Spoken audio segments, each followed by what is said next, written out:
Madame, Monsieur, bonjour et merci infiniment à vous de nous retrouver encore ce matin sur Equinox Télévision pour ce nouveau numéro de votre magazine 10-12 le Zénith. Nous sommes le lundi 10 février 2020, lendemain de journée électorale au Cameroun, puisque nous sommes le 10 février 2020. C'est aussi la veille de la fête de la jeunesse au Cameroun, avec, comme vous le savez, la 54e édition.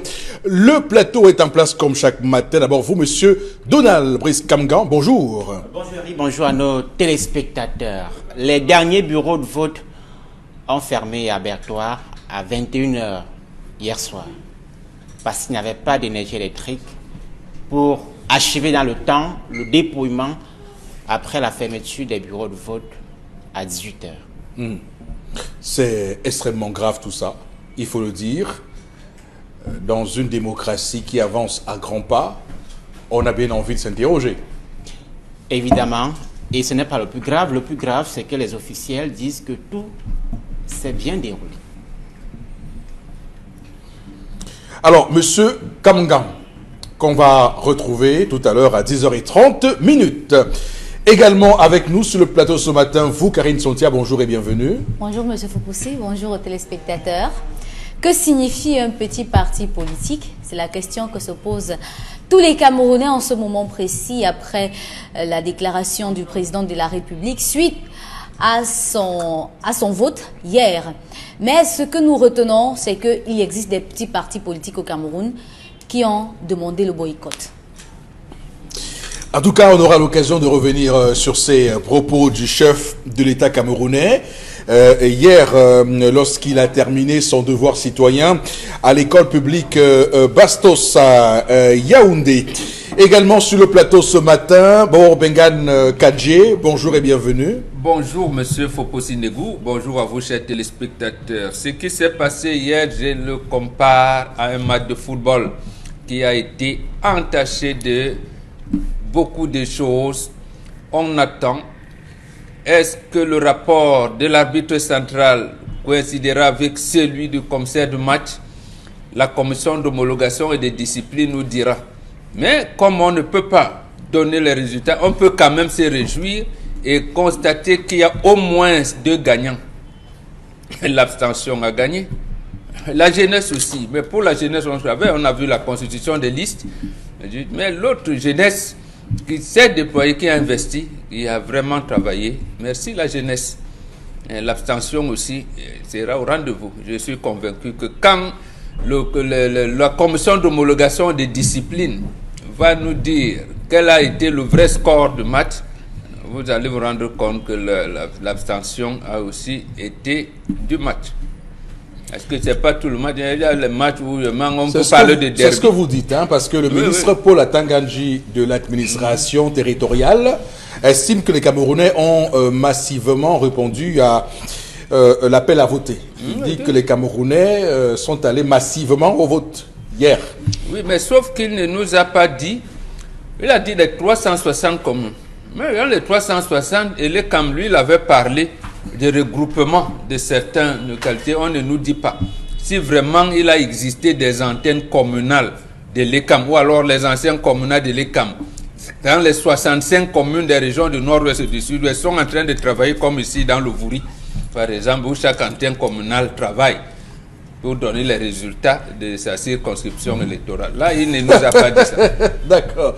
En tout cas, nous aurons l'occasion de revenir sur ces sujets et d'autres ce matin, madame, messieurs. Rappelons que la 54e édition de la fête de la jeunesse c'est demain et que est très attendue ce soir à 20h. Le discours, l'adresse du chef de l'État à la jeunesse camerounaise. Le thème cette année, jeunesse, paix, décentralisation et participation à la gouvernance locale pour un Cameroun nouveau.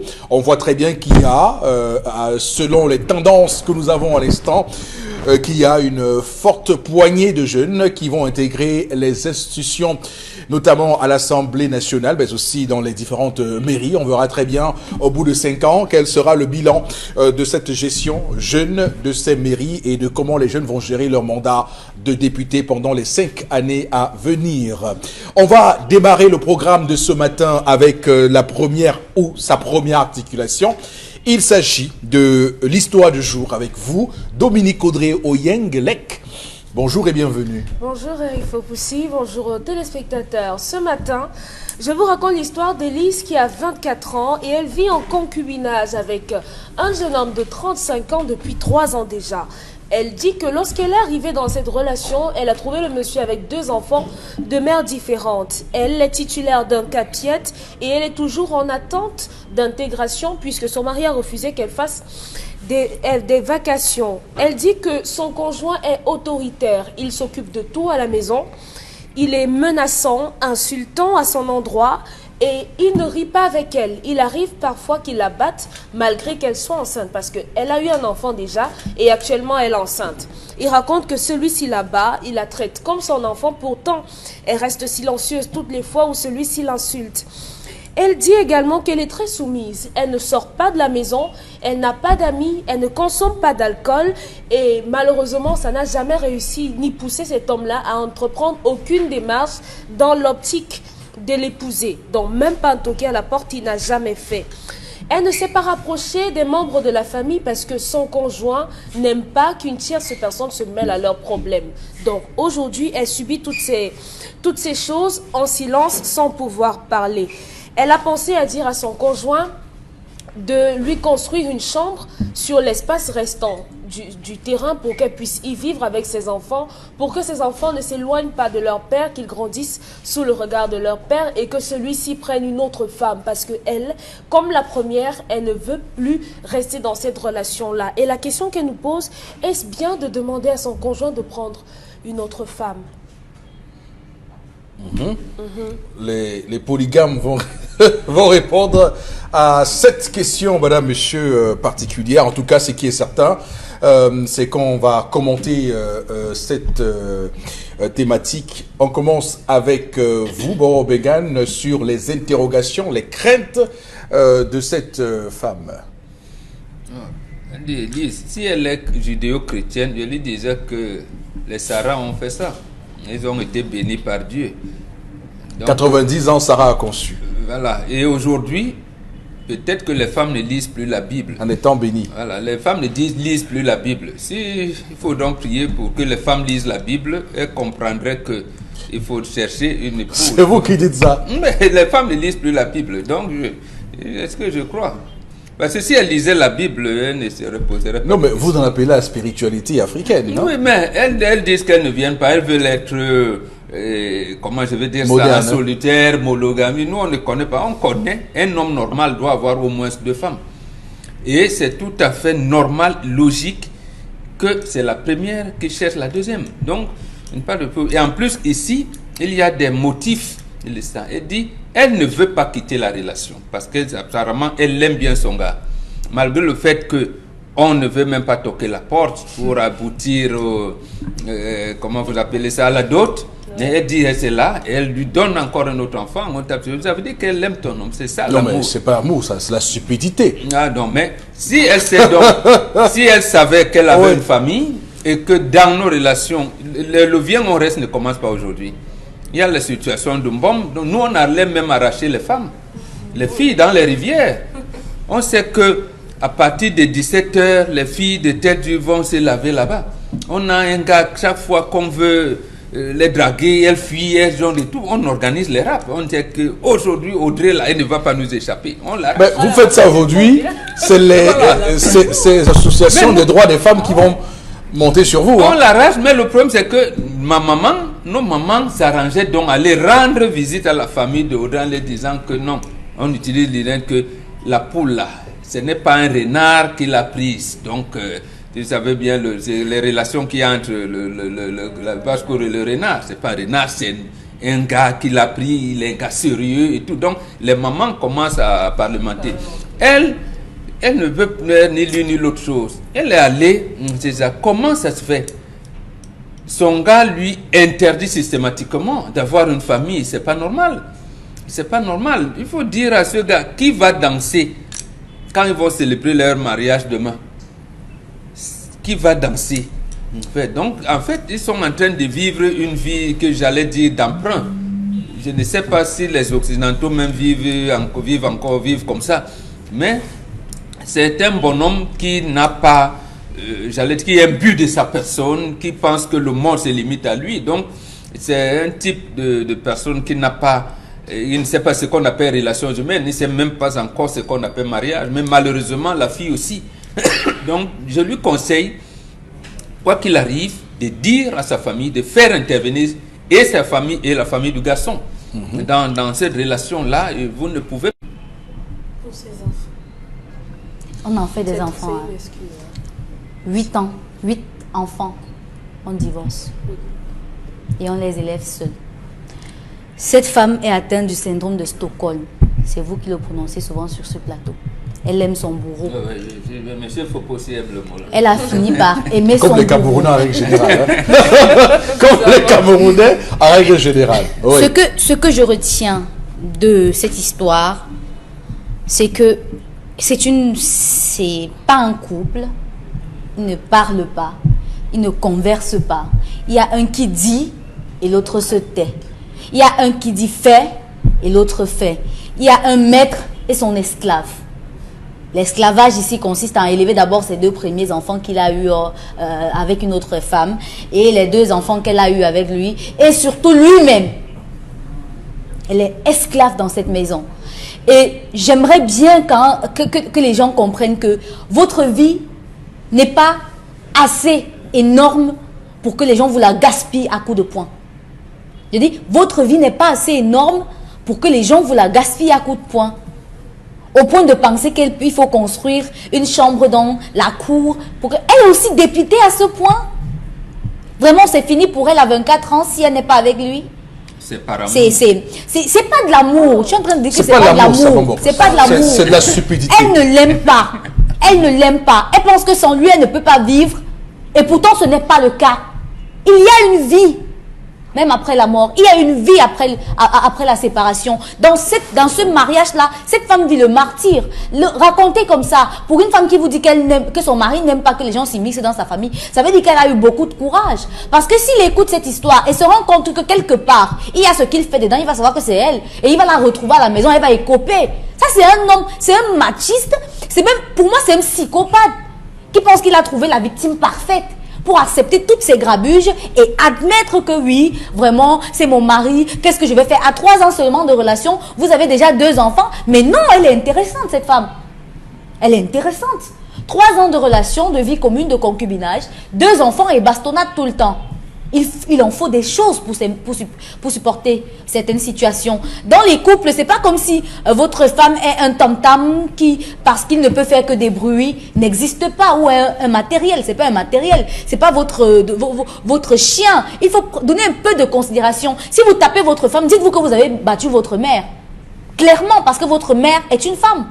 Commencez par là. Peut-être que si votre papa faisait la même chose à votre maman, vous n'aurez pas eu cette idée de vous marier un jour. Parce que la violence qu'on observe dans les couples aujourd'hui, on va nous dire que les femmes provoquent, les femmes montent, les femmes descendent. Mais il y a des hommes frustrés. Des hommes qui, pour peu que son patron lui ait avancé une parole mal placée, il va répercuter ça sur sa femme. Mais là, ce n'est même pas une affaire de répercuter. C'est un homme frustré à la base. Un homme qui pense que ce n'est qu'en tapant sa femme qu'il a un pouvoir sur elle. Parce qu'en fait, elle ne parle pas. Il n'y a pas de famille. Mais c'est quoi ce genre de famille qui a un couple pareil et qui ne sait pas ce qui se passe? Et il faut chaque fois interpeller. Moi, je vous assure que lorsqu'il y a une relation fusionnelle entre les personnes, vous êtes capable de savoir quand ça ne marche pas. Vous êtes capable de savoir quand ça ne marche pas. Et pour ce couple, il n'en existe rien du tout. C'est pas un couple, c'est 2 personnes qui vivent ensemble, mais qui pensent différemment. Oui. Elle n'a pas besoin de rester chacun de son côté. Elle n'a pas besoin de rester là. Vous le dites de quitter, de partir. Elle n'a pas besoin de rester là. Je ne sais même pas pourquoi elle est encore là. Tout à fait. Donald Brice, sur cette histoire, qu'est-ce que vous dites? Dominique, est-ce que son partenaire travaille? C'est un homme en tenue. Le mariage est censé être un cadre d'épanouissement entre au moins les 2 partenaires. Je n'ai pas le sentiment que cette femme est épanouie dans son foyer. J'ai le sentiment qu'elle est enfermée, qu'elle est prisonnière dans son foyer. La trajectoire de l'homme nous renseigne également qu'il a eu 2 enfants au mariage avec 2 mères différentes. La dernière est partie parce qu'elle ne pouvait pas supporter ça. Après 3 ans de relation, s'il n'y a pas de perspective de mariage, s'il n'a même pas l'intention de penser au mariage... Puisqu'elle dit qu'il n'a même pas toqué la porte, ça veut dire que... Ça n'est même pas dans les projets. Comment est-ce qu'elle se Mais retrouve comment donc chez elle lui? se retrouve chez lui alors qu'il n'a pas toqué la porte? Comment? Combien de femmes se retrouvent dans les maisons des hommes sans qu'on ait toqué à la porte? Non, mais les familles doivent arrêter ça. Vous laissez que votre soeur sorte comme ça, pas vu quelqu'un comme ça. Non, mais de ma tante était manière allée aussi. retirer Non, ma mère. mais hein. monsieur Faut réussir Fokossi, là-bas. Oui. dans la réalité, c'est comme ça que ça se fait. C'est comme ça que ça se fait. Sur le terrain, c'est comme ça. Beaucoup diront aujourd'hui que non, on ne le fait pas, on attend d'abord que les familles... Non. Honnêtement, c'est comme ça qu'on procède. Vous restez d'abord avec la fille et après on envisage. On goûte. C'est Non. quoi? C'est comme les ça. repas. On vient chercher Faut la pas fille. admettre Non, ça. il faut être Faut pas honnête. Vous admettre ne ça. pouvez pas légaliser Faut pas admettre ça. dans cette émission. Vous vous vendez Je trop moins ne cher. légalise Non. pas, mais Non. dans la réalité des faits, c'est comme ça. Non. C'est comme ça. La réalité n'est pas Vous vendez forcément trop ce moins qui est cher bien. à ces psychos. Oui, bon, maintenant il faut expliquer- dire qu'on non, ne il devrait faut pas expliquer, procéder non, comme il faut ça. expliquer aux jeunes Mais en femmes. réalité, Non, il faut expliquer aux jeunes femmes. Sur Parce le que terrain, c'est après, comme d'ailleurs, de la Brice, vous continuez votre développement. Alors, je pense que le cordon du dialogue est rompu entre les deux familles qui ne se parlent presque pas et l'homme croit détenir la science infuse, être le Dieu de tout ce qui est à prendre comme décision et que tout commence et s'arrête par lui. Je pense que il doit avoir une relation externe. Il doit avoir une relation externe qu'il prend plus au sérieux éventuellement que sa relation actuelle. Si cette femme enquête, elle se rendra éventuellement compte qu'il a des perspectives avec une autre femme et que avec elle, ce n'est qu'un perdant. Je pense qu'elle doit tourner la page de cette relation et se donner à un homme qui le mérite et qui prendrait mieux soin d'elle. Moi, je pense plutôt, l'histoire nous dit que c'est le comportement de ces garçons. Il l'a fait avec une première femme. Donc, en fait, c'est un comportement. Il C'est quelqu'un a de bien violent à la regardé. base. C'est pas quelqu'un qui a beaucoup de relations au même moment. Il vous amène et il veut vous encarter. C'est ça un peu. Elle n'a pas besoin de rester là. Sa Alors, prisonnière. Donald, Elle doit sauf que tout à l'heure, Karine parlait de syndrome de Stockholm. Qu'est-ce qui peut expliquer qu'elle ne se révolte pas et se dit qu'il faut partir de là? Bon, vous savez, le cas... Est-ce un phénomène dans notre société? Oui, il y a des femmes. Comme tant que nous le fait croire Dominique Audrey. Oui, il y a des femmes qui ont tendance à aimer les hommes qui les maltraitent. Écoutez, aujourd'hui de plus en plus, oui, c'est une tendance qui se ressent, qui s'observe. Parce que Karine Santia va vous incendier si vous dites ça. Non, c'est vrai. Donc une femme qui a tous ses sens aime être tous les fois bastonnée. Mais sachez que ce qu'elle vous réserve, hein, monsieur Fokossi. Non. Sachez que ce qu'elle vous réserve. Si une femme, chaque fois que vous lui donnez les coups de poing, elle digère, elle admet. Sachez que le jour où on va vous donner pour vous, vous allez vous assommer, vous allez mourir. Vraiment. Donc faites attention à une femme que vous violentez tous les jours et elle reste silencieuse. Vous ne pouvez jamais dire à un homme que celui-ci ne m'a même jamais giflé. Non, bon, c'est pas de ça qu'on parle. On parle là des femmes qui aiment être violentées. Et si elle aime ça, sachez que ce qu'elle vous réserve. Je lisais hier, on peut dire pas un bouquin, mais je disais il y a un post d'une femme. Il y a une page qui est très courue sur Facebook en ces temps-ci, où les femmes généralement envoient leurs histoires pour avoir des solutions à leurs problèmes. Alors il y a une femme qui écrit, elle dit que elle est dans une relation avec un homme qu'elle trouve trop mou.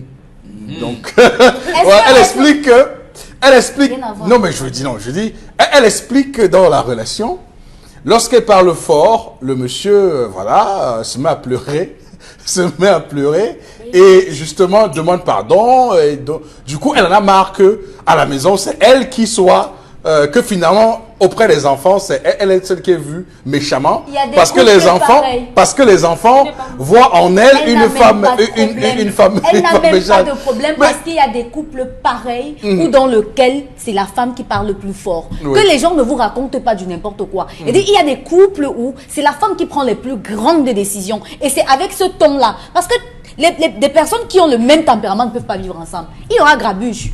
Mais il faut une personne, il faut de la différence pour que ce soit équilibré. Observez qu'il y a une race de filles qui n'aiment plus trop les garçons sérieux. Oui, qui n'aiment plus les garçons.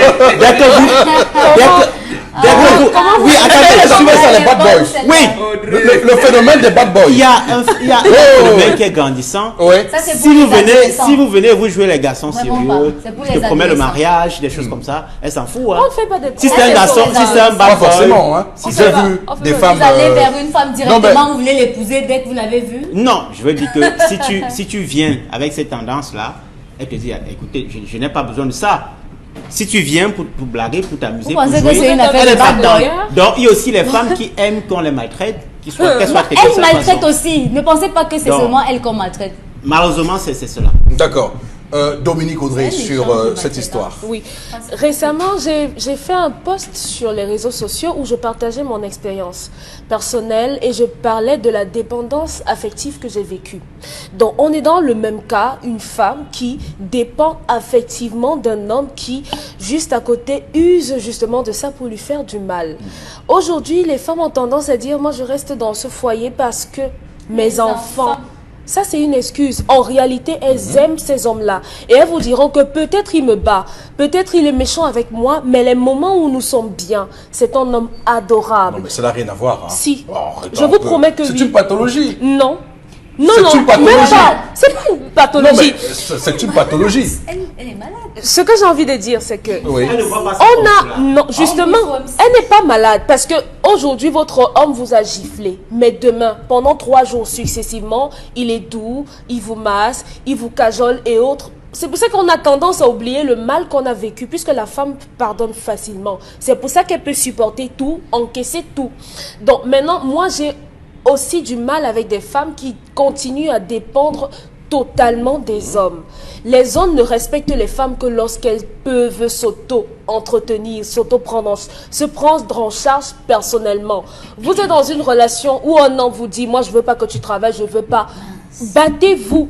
De quelque façon que ce soit, trouvez un moyen de faire de l'argent. S'il ne veut pas que vous ayez travaillé, essayez d'avoir une caisse faite des œufs bouillis à la maison, sans bouger. Vous n'avez pas besoin d'acheter les allumettes et attendre qu'il rentre du travail pour lui demander 25 pour acheter les allumettes. Il ne vous prendra jamais au sérieux. Il vous insultera. Il vous traitera toujours de consommatrice. Et ça ne pourra que tuer votre ego. La femme qui va respecter, c'est la femme qui sera assise sur son callbox en route, qui ne va pas l'appeler lorsqu'elle aura un problème de 50 000. Il y a un aîné qui m'a dit un jour, quand tu sors avec un homme, ne lui pose pas les problèmes de 20 000. Ne lui pose pas les problèmes de 30 000. Ne lui pose pas de problème en réalité. Mais le jour où tu auras un problème sérieux, il va résoudre ton problème parce qu'il sait que tu n'es pas une fille qui va l'appeler à chaque minute pour lui demander les 5 000 et 10 000. Donc les femmes, prenez-en de la graine. Restez intègre. La victimisation des femmes, vraiment, moi j'en ai marre que les femmes continuent de se plaindre des hommes. Arrêtez, prenez-vous vous avais dit en que- main.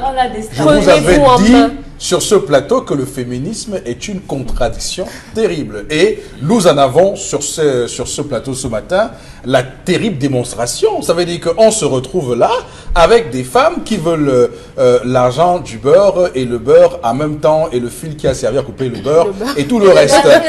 Parce que nous sommes clairement en face d'une pathologie, mais Dominique Audrey essaie de nous expliquer, Que c'est la faute de la femme. lui expliquant Non, mais c'est de sa que faute. la femme, elle ne travaille pas. Vous pensez que c'est aujourd'hui qu'on voit les femmes qui ne travaillent pas? Les femmes qui ne travaillent pas, ça, c'est sont depuis très respectées. depuis la fin du monde, Elles sont depuis respectées le par début qui? du monde, elles sont Même par respectées. les femmes. Non, mais je vous dis, il y a un problème. C'est femmes une doivent pathologie Elle est et malade, ce que c'est vous ça. avez dit, Non. quand on parle de dépendance affective, ce sont des mots clairement. que les psychologues utilisent Ah non, mais ça s'explique. pour nous embourber. Comment ça s'explique? Ça s'explique. Parce que lorsqu'on dépend affectivement de quelqu'un, on ne voit et on n'entrevoit sa vie que par cette personne-là. On mange cette personne, on se lève cette personne. Il suffit que cette personne fronce le visage lorsqu'il vous voit pour que toute votre journée soit bousillée. Je vous parle de cela parce que je l'ai vécu. Je sais ce que c'est que de ne pas pouvoir envisager sa vie sans une personne. Je sais ce que c'est. Et maintenant, cette femme est dans cette même configuration où elle dépend de cet homme-là. Parce qu'un homme ne peut pas vous battre et vous restez là et vous dites que non, bon, je vais supporter qu'il prenne une autre femme mais qu'il me laisse quand même dans le coin pour que je puisse continuer à le voir. Ça ne s'explique pas. Donc, et j'ai bien envie de savoir, comment vous en êtes sorti de cette affaire? La suite sur Facebook. Parce que vous l'expliquez avec... oui, Donald, vous prenez la parole. Vous savez que, vous avez une seule façon de voir la bastonnade. Vous savez qu'il y a des femmes qui aiment se faire battre. Mais vous qui adorez se faire battre. Oui, non. Attendez. Il y a des femmes qui aiment se faire battre. Vous allez faire cette émission. Les associations des femmes vont tomber dessus. Hein.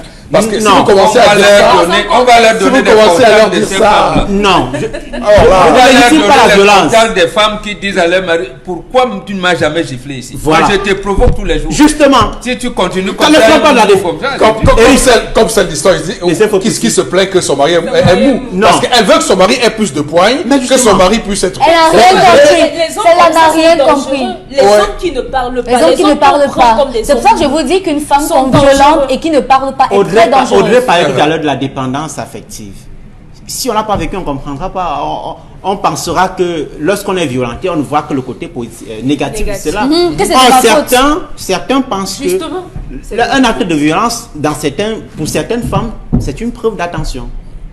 Sérieusement, et le plus souvent, et toi parfois. Sérieusement, oui, bien sûr. Ah, mais non, ce que et que le plus souvent, après la bastonnade, non. Après c'est le paradis. Voilà. Lorsqu'on se retrouve entre nous dans la chambre à deux. Ah oui, il y a une femme qui m'a un jour parlé. Oui, mais c'est faux possible. Il y a une femme qui m'a un jour parlé de. Bon, le nom de ça est un peu un nom bizarre, mais elle voulait dire qu'en réalité, il y a une libido de réconciliation qui dépasse toutes les autres libidos. Après les actes de violence. Oui, de réconciliation. Oui. Bon, là, tu donnes le thème, c'est quand même plus parlant, le thème exact, mais elle voulait dire en réalité que une relation sexuelle de réconciliation est largement plus extraordinaire, plus excitant, plus percutant que... Donc vous vivez dans ce couple pour des problèmes et des relations mais sauf que cette façon de voir, et je continue à le dire, c'est une pathologie.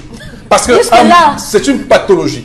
Parce que des gens en soient à penser comme ça veut dire qu'il y a deux neurones qui ne marchent pas dans votre cerveau. Désolé de vous le dire, monsieur Donald Brice Kamgan, mais c'est la réalité. Ça veut dire qu'à un moment donné, et c'est pourquoi je dis aux femmes, lorsqu'on parle de féminisme, et c'est un courant, c'est pas qu'en soi, ça me pose un problème d'être féministe. Mais c'est que les méthodes me semblent très contradictoires par rapport aux réalités. Ça veut dire qu'à un moment donné, lorsqu'on assume faire une chose, on va jusqu'au bout. Et c'est pourquoi je dis, pour un cas comme celui-ci, cette femme est dans le faux que de penser qu'elle peut insister dans cette relation et pourtant elle peut simplement ramasser ses clics et ses claques et partir. Parce qu'à un moment donné, il faut que les femmes intègrent qu'elles peuvent se réaliser en dehors des hommes, qu'elles peuvent se réaliser toutes seules. À partir du moment où vous voyez tous les gros discours, tout ce qui est dit, et que à la fin de la journée, vous les voyez toujours dans cette dépendance, vous vous dites, mais attention, il y a quelque chose qui ne marche pas dans ce pays. Il faut évidemment que l'on puisse prendre cela au sérieux, comme l'a dit Dominique Audrey avec ses mots, comme l'a dit Karine Sons avec ses mots. Bon, Bengan a dit ce qu'il a dit en tant que patriarche, et c'est important qu'on reconstitue tout cela dans la société africaine qu'on a toujours eue, et que Donald Brice ait évoqué des pratiques empiriques. Il est possible qu'Élise ait un regard différent sur son couple, sur son foyer, si elle est mariée avec cet homme. C'est-à-dire que s'il décide aujourd'hui de l'épouser officiellement, elle va changer sa façon de voir. Il ne veut pas l'épouser. Bienvenue dans la guerre. Non, il ne veut pas l'épouser. Cette fois-ci, c'est son cadavre qu'on va retrouver. Non, il ne veut pas l'épouser. Il y a les hommes qu'il ne faut même pas épouser. Il ne veut pas épouser. D'accord. Même pour tout l'heure du monde, il ne faut pas épouser. On va s'arrêter là, madame, monsieur, pour l'histoire de ce matin avec évidemment tous les commentaires. Vous continuerez à nous envoyer vos réactions sur Facebook et nous les lirons tout à l'heure dans une trentaine de minutes. Le temps pour nous de prendre la colère de Donald Brice Kamgan.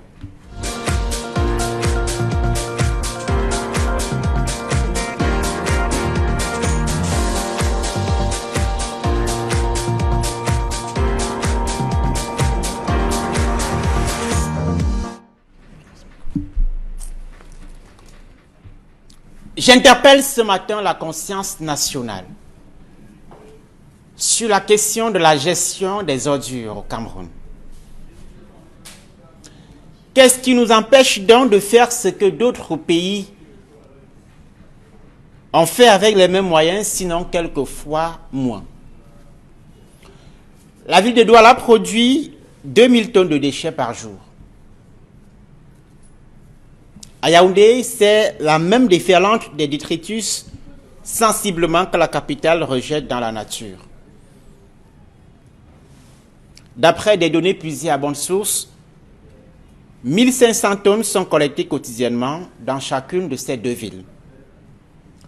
Soustraction faite, ce sont 500 tonnes de déchets environ qui sont abandonnés journalièrement.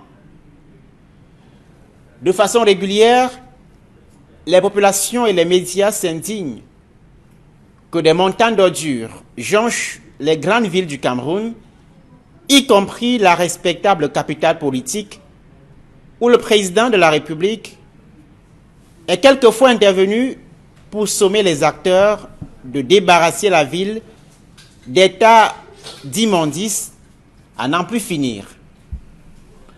Le Cameroun croule sous le poids des détritus au quotidien dans la plupart de ces grandes villes. Le pays étouffe constamment pour avoir renoncé à adresser la problématique des ordures ménagères et ou plastiques de façon sérieuse. En matière de production des déchets, le Cameroun n'est pourtant pas une exclusivité planétaire. La capitale éthiopienne, Addis Abeba, génère environ 2000 tonnes d'ordures par jour, soit l'équivalent de la production de la ville de Douala. En août 2018, le gouvernement éthiopien inaugurait la toute première usine africaine de valorisation des déchets. Implantée dans le sud-ouest de la capitale de l'Éthiopie, l'entreprise transforme en énergie environ 1400 tonnes de déchets par jour, soit 80% des déchets produits dans la ville. La construction de cette usine entre dans le plan quinquennal énergétique du pays. L'usine incinère les ordures et la vapeur issue de la combustion est captée pour faire tourner les turbines de production de l'électricité. Dès la fin de cette année 2020, le pays ambitionne de quadrupler sa production en énergie électrique en satisfaisant 25% des besoins des ménages en électricité dans la capitale à partir de la seule production de cette usine. Comme à Addis Abeba, les autorités kenyanes ont lancé des projets de transformation des déchets plastiques, notamment dans la capitale, Nairobi.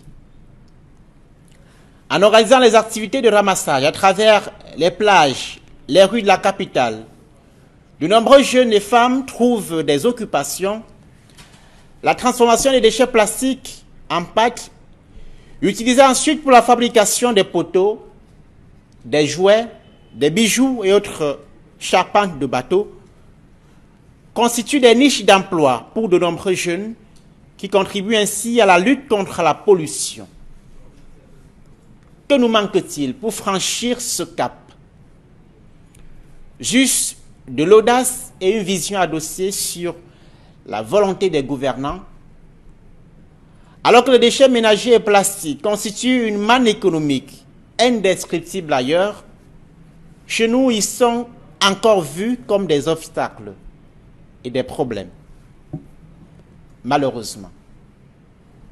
À demain.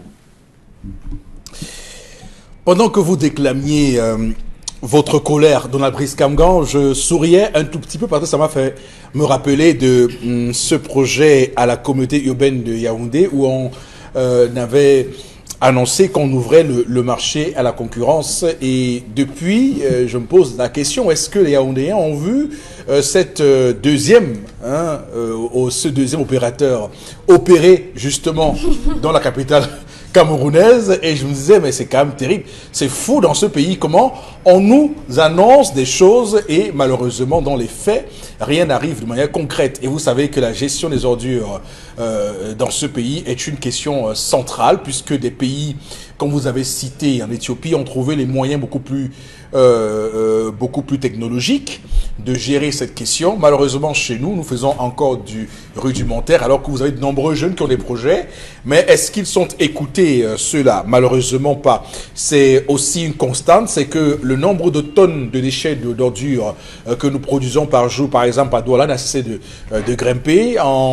Avant 2018, on était à moins de 2000 tonnes par an. On a passé le cap de 2000 en 2018. On est monté jusqu'à 2500 par jour en 2019. Et ça ne fait que croître. Beaucoup estiment que d'ici là, nous pourrons être confrontés à près de 3, 4, 5, 6 1000 tonnes d'ordures produites par jour à Douala. Donc, l'occasion pour nos dirigeants de prendre le taureau par les cornes. Alors, bon, Robengan, comment on en est arrivé là? Bon, je commence d'abord par répondre, donner un petit mot, dire un petit mot par rapport à ce qui s'est passé à Yaoundé. Non, il faut dire clairement que c'est le chef de l'État qui a sorti une circulaire en janvier 2017 disant qu'il faut que Isakam est un concurrent. Il s'est donc trouvé que Isakam demandait à l'État du Cameroun plus de 50 milliards de francs. Donc, comment vous pouvez donc mettre une telle entreprise en concurrence, pourtant vous n'avez pas réglé les dettes? Donc il s'est trouvé donc que l'État du Cameroun ne peut pas véritablement accuser Isakam d'incapacité ou de quoi que ce soit. Donc on avait tenu le problème du très mauvais bout. Voilà, tout à fait. Voilà. Non, le vrai problème, moi, c'est qu'il n'y a jamais eu, j'ai dit bien jamais, eu de véritable programme de traitement des ordures. On vous a dit qu'on a créé une entreprise d'exploitation, de récupération et tout, des ordures ménagères. Mais qu'est-ce qu'il y a dans ordures ménagères? Rien n'a été défini jusqu'à ce jour, de lundi 10 février 2020. Maintenant, lorsque madame fait la cuisine, on fait les choses, on balaye, on jette, et que vous coupez les branches de votre manguier qui débordent, les branches du manguier font partie des déchets. De quel genre de déchets? De quel type de déchets? Voilà. Est-ce que Isakam, en créant, avait à traiter également ce type de déchets? Isakam avait dit à un moment que elle s'est vue obligée de traiter ces genre de types qui n'étaient pas dans sa feuille de route. Donc, et ça a donc augmenté. J'allais dire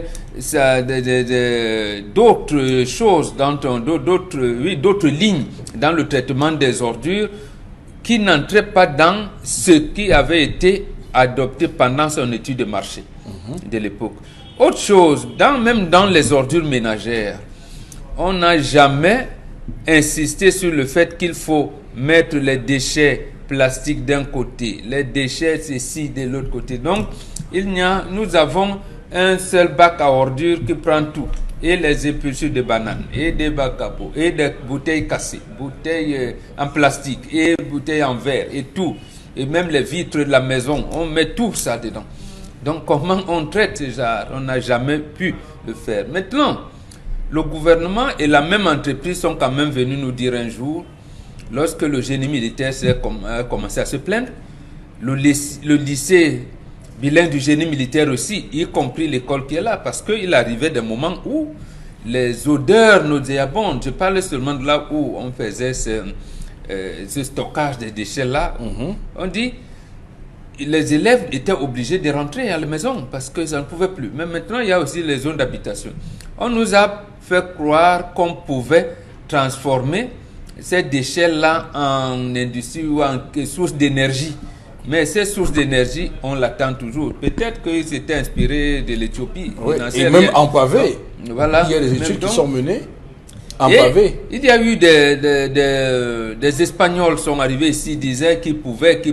On ne sait jamais où s'est passée l'histoire. Donc, en fait, moi, j'interpelle l'État dans un cadre beaucoup plus global, mais le gouvernement davantage. Et dans ce gouvernement, le ministre en charge de l'administration territoriale qui gère les communautés urbaines, parce que ce sont les communautés urbaines et les autres collectivités territoriales décentralisées, dont les mairies. C'est c'est ces institutions-là qui ne veulent pas, qui ne peuvent pas, qui ne sont pas en mesure, qui refusent de mettre en place une bonne politique de gestion des déchets. Malheureusement, on va continuer à subir ce contre-coup des déchets. Il y a un moment donné, on a commencé à appeler cette ville une ville poubelle parce que à chaque carrefour, vous aviez des immondices d'ordures qui jonchaient justement la voie publique. Dominique Audrey, quelle est votre lecture de cette question? Moi, avant de penser à ce qu'on aurait pu faire, il faut d'abord mentionner que les poubelles, les bacs, pour ceux qui existent, premièrement, ne sont pas vidés. On partage notre quotidien généralement avec ces poubelles-là. La question est de savoir comment est-ce que c'est régenté ce secteur. Pourquoi est-ce qu'il y a des semaines où on se retrouve avec la poubelle et le bac devient inexistant et qui est chargé de ramasser ça? Pourquoi ça traîne autant et tout? On vous a dit qu'il n'y a pas d'argent. Il n'y a pas d'argent. Maintenant, une année... Aussi simple que ça. Oui, tout simplement. C'est un coup de poing, vraiment. C'est une grosse claque, ça. Oui. Donc maintenant, dans les déchets, on a les déchets plastiques. On nous a parlé une certaine année de l'interdiction de la fabrication des plastiques, machin, truc là. Et aujourd'hui, on n'en parle plus. On continue avec les plastiques non biodégradables. L'administration ne dit rien. Pourtant, si on avait réduit considérablement l'utilisation de ces déchets-là, on aurait pu réduire la quantité de poubelles. Dans certains pays, aujourd'hui, vous voyez des publicités où on vous dit que ne serait-ce que l'ampoule, mettez dans telle poubelle, la bouteille, mettez ici. Ici, chez nous, ce n'est pas organisé du tout. C'est chacun qui fait ce qu'il veut. Et aujourd'hui, avec tout cet tas d'immondices-là, on a des nids de maladies un peu partout dans le Cameroun. On a aujourd'hui des maladies comme le choléra, qui est persistant, existant, ça a son rôle à jouer. On retrouve des entreprises aujourd'hui qui déversent les produits, leurs poubelles dans des eaux. On a des gens qui brûlent la poubelle n'importe comment, sans que ce ne soit organisé. Et les conséquences, c'est quoi? C'est que nous autres Camerounais, qui n'avons pas le pouvoir de décider ou de faire quoi que ce soit, on en fait les frais. Malheureusement, parce qu'on a un gouvernement qui est omni-absent dans tous les niveaux. Qui est censé s'occuper de l'environnement et autres là? On ne voit pas trop ce ministre parler. On ne l'entend même pas. Je ne sais même pas s'il y a même un ministère de l'environnement. J'en sais trop rien. Mais que fait ce ministère-là? C'est quoi son travail? Mais comment dans notre environnement est protégé? Si nos principaux cours d'eau sont sales, avec des bouteilles un peu partout, est-ce que les entreprises qui nous vendent, les entreprises brassicoles là, n'ont pas un rôle à jouer dans la récupération de leurs emballages? En principe, ils devraient avoir un rôle à jouer. Comment il faut donc enseigner aux populations, à nous autres, comment faire le tri sélectif de nos c'est la responsabilité, c'est la responsabilité et c'est la responsabilité sociétale des entreprises, la RSE. Vous allez voir que dans d'autres pays, par exemple, ils ont inventé je vous coupe pas, hein, vous allez reprendre la parole tout à l'heure parce que vous allez reprendre la parole tout à l'heure. Donc, ils ont imaginé un stratagème, pas pollueur-payeur, madame, un stratagème qui veut que si on a une entreprise qui en sache ou bien embouteille le produit que l'on vend, on met en place une stratégie qui vise à ce que lorsque vos clients ont acheté vos bouteilles, vous leur demandez de vous les restituer contre une récompense. Ça peut être tout ce que vous voulez. Ça peut être beaucoup plus peut-être un paquet de plus. Ou ça peut être des réductions, ça peut être des tombolas, vous gagnez. Bref, il y a une machine qui est mise en place pour justement faire en sorte de diminuer ces déchets-là. Parce qu'il faut quand même reconnaître que quand on regarde aujourd'hui dans les cours d'eau qui traversent Douala, il y a quand même beaucoup de bouteilles plastiques. C'est quand même assez surprenant. On voit aussi que ça a créé une nouvelle activité. Vous avez des associations ou bien des startups qui sont nées et qui rachètent ces bouteilles plastiques pour les recycler. Je ne sais pas trop comment, mais est-ce que ça a un impact? Malheureusement, il faut que ce soit une politique qui vienne d'en haut. Nous avons quand même une communauté urbaine qui est à Douala ou à Yaoundé compétente sur cette question. Le mieux serait de gérer la question parce qu'il y a de l'argent. On parle de près de 3 milliards de francs CFA qu'on dépense aujourd'hui, par exemple, à Douala pour gérer gérer cette affaire. 3 milliards, c'est beaucoup trop petit pour 800 000 tonnes d'ordures par an. Il faut beaucoup plus d'argent pour gérer, surtout que vous savez que 1 kilogramme d'ordures, c'est 16 000 francs CFA gérés par Isacam. Il faut augmenter le coût parce que ça ne permet pas à cette entreprise d'assurer ses charges. 16 000 francs CFA, l'unité, c'est assez réduit. Donc, il y a toutes ces mesures-là qui doivent venir d'en haut pour qu'on puisse avoir une gestion globale de cette affaire. C'était une parenthèse avant que vous ne continuiez, Dominique Audrey. Moi j'étais à la fin. Okay. On pourrait prendre de l'exemple sur ces entreprises-là et mettre les populations à contribution. D'accord. Pour pouvoir réduire la poubelle. Ok. Karine. Je pense que nous avons quand même une voirie urbaine. Nous avons une communauté urbaine et nous avons des mairies. Leur responsabilité, c'est de s'assurer que dans leurs communes et autres, le cadre de vie soit sain pour les citoyens, sain. Et non de venir nous raconter des histoires à la fin des mandats pour nous faire voter à nouveau. Ce traitement de la collecte ou encore le traitement de la gestion des déchets ménagers au Cameroun obéit à aucun ordre, sauf à l'ordre de collecte. On collecte et on déverse et c'est tout. Alors qu'il y a plusieurs paliers dans la gestion des ordures ménagers.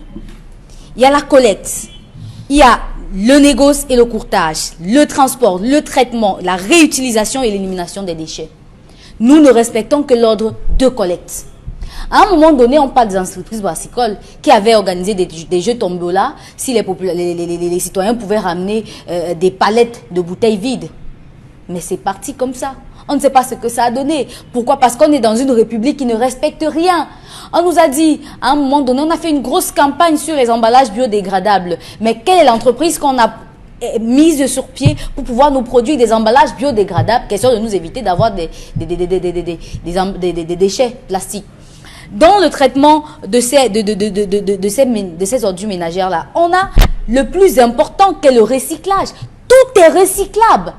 Tout est recyclable, que ce soit dans notre société ou encore autour de nous. Mais on ne le fait pas. Il y a un Camerounais, je pense qu'il est dans la 3e là-bas, qui fait dans la transformation des déchets ménagers en charbon. Mais ça ne prospère pas. Pourquoi? Parce que l'État n'a jamais trouvé l'intérêt à pouvoir laisser les Camerounais dans un environnement sain. Au Cameroun, aujourd'hui, il y a des rivières qui ont des noms. À Village, là, il y a un nom, je ne me rappelle plus du tout, mais quand vous passez là-bas, vous devez avoir un cache-nez, parce que ce n'est pas vivable. Lorsque vous arrivez à Japoma, au niveau où on déverse les déchets ménagers, mais ce n'est pas vivable, mais pourtant il y a un lycée à côté. C'est comme si on nous laisse exprès vivre dans ce genre d'environnement, sachant très bien toutes les maladies que ça peut nous donner, les intoxications alimentaires, ainsi de suite, mais on nous abandonne comme ça en pâture. Faites ce que vous vivez. D'abord, le Camerounais est très sale. D'abord, la saleté ne tue pas l'homme noir, ainsi de suite. Et on vit comme ça. Et tous les jours, ça prospère. D'abord, c'est une question de budget parce que nous sommes à peu près certains que la technologie au Cameroun, nous l'avons. Au moins, nous sommes tous d'accord qu'il y a des jeunes, des startups qui développent des choses ici et là qui peuvent servir. Donc, il y a une question de budget. Et nous savons que le nouveau code général portant décentralisation au Cameroun évoque les responsabilités. Pour ce qui est des communes qui sont dans les communautés urbaines, ce qu'on va appeler prochainement les mairies de ville, dans les communes d'arrondissement, leur rôle c'est la précollecte. Donc, dans une ville comme Douala, si on doit s'adresser aux différentes communes d'arrondissement, c'est sur la question de la pré-collecte, parce que la collecte est, on va dire, la compétence exclusive de la communauté urbaine, ce qui sera prochainement appelé la mairie de la ville. Donc, c'est le délégué du gouvernement qui, en réalité, a cette responsabilité et cette compétence-là. Malheureusement, qu'est-ce qu'on met dans pré-collecte? C'est la question que j'ai posée à différentes personnes. Qu'est-ce qu'on met dans pré-collecte? Beaucoup m'ont dit que c'est à partir c'est ce qui va de la maison jusqu'au point où la communauté urbaine vient récupérer les ordures. J'ai dit, ok, d'accord, si c'est ça ce que vous appelez la pré-collecte, j'ai du mal à voir comment les mairies font ça dans les quartiers. Ça veut dire comment est-ce que les mairies font en sorte d'aller dans les ménages, de récupérer justement les déchets et de les amener au point censé être le point où la communauté urbaine via l'entreprise en question vient récupérer ces ordures-là. Donc il y a ces questions-là. qu'il va falloir adresser pour comprendre cette question. Mais au final, Donald Brice Kamgan, permettez-nous de constater, et c'est un constat tout à fait clair, qu'en termes d'argent, il faut sortir de l'argent si on veut réussir à, vaincre. C'est une guerre. Vaincre les ordures. Absolument, ça demande des moyens et il y a des modes alternatifs que certains pays ont trouvés, soit intéresser les privés à ce secteur qui est porteur, mais aussi s'appuyer sur les collectivités territoriales décentralisées et les maires, parce que l'État, au sens global du terme, a beaucoup trop de charges, des questions d'accès à l'eau potable, de route et tout ça.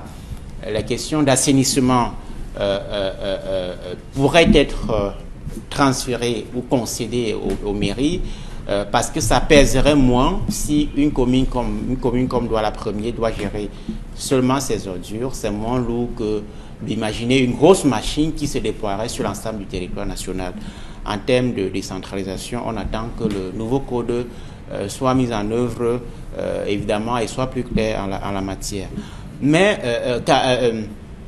Audrey évoquait tout à l'heure cet arrêté conjoint de 2014 pris par le ministre de l'Environnement, le ministre du Commerce et celui de l'Industrie. Mesure interdisant l'importation, la fabrication, la commercialisation des déchets plastiques non biodégradables. Alors, 6 ans après, eh bien, les déchets plastiques non biodégradables continuent d'être utilisés allègrement dans nos espaces commerciaux.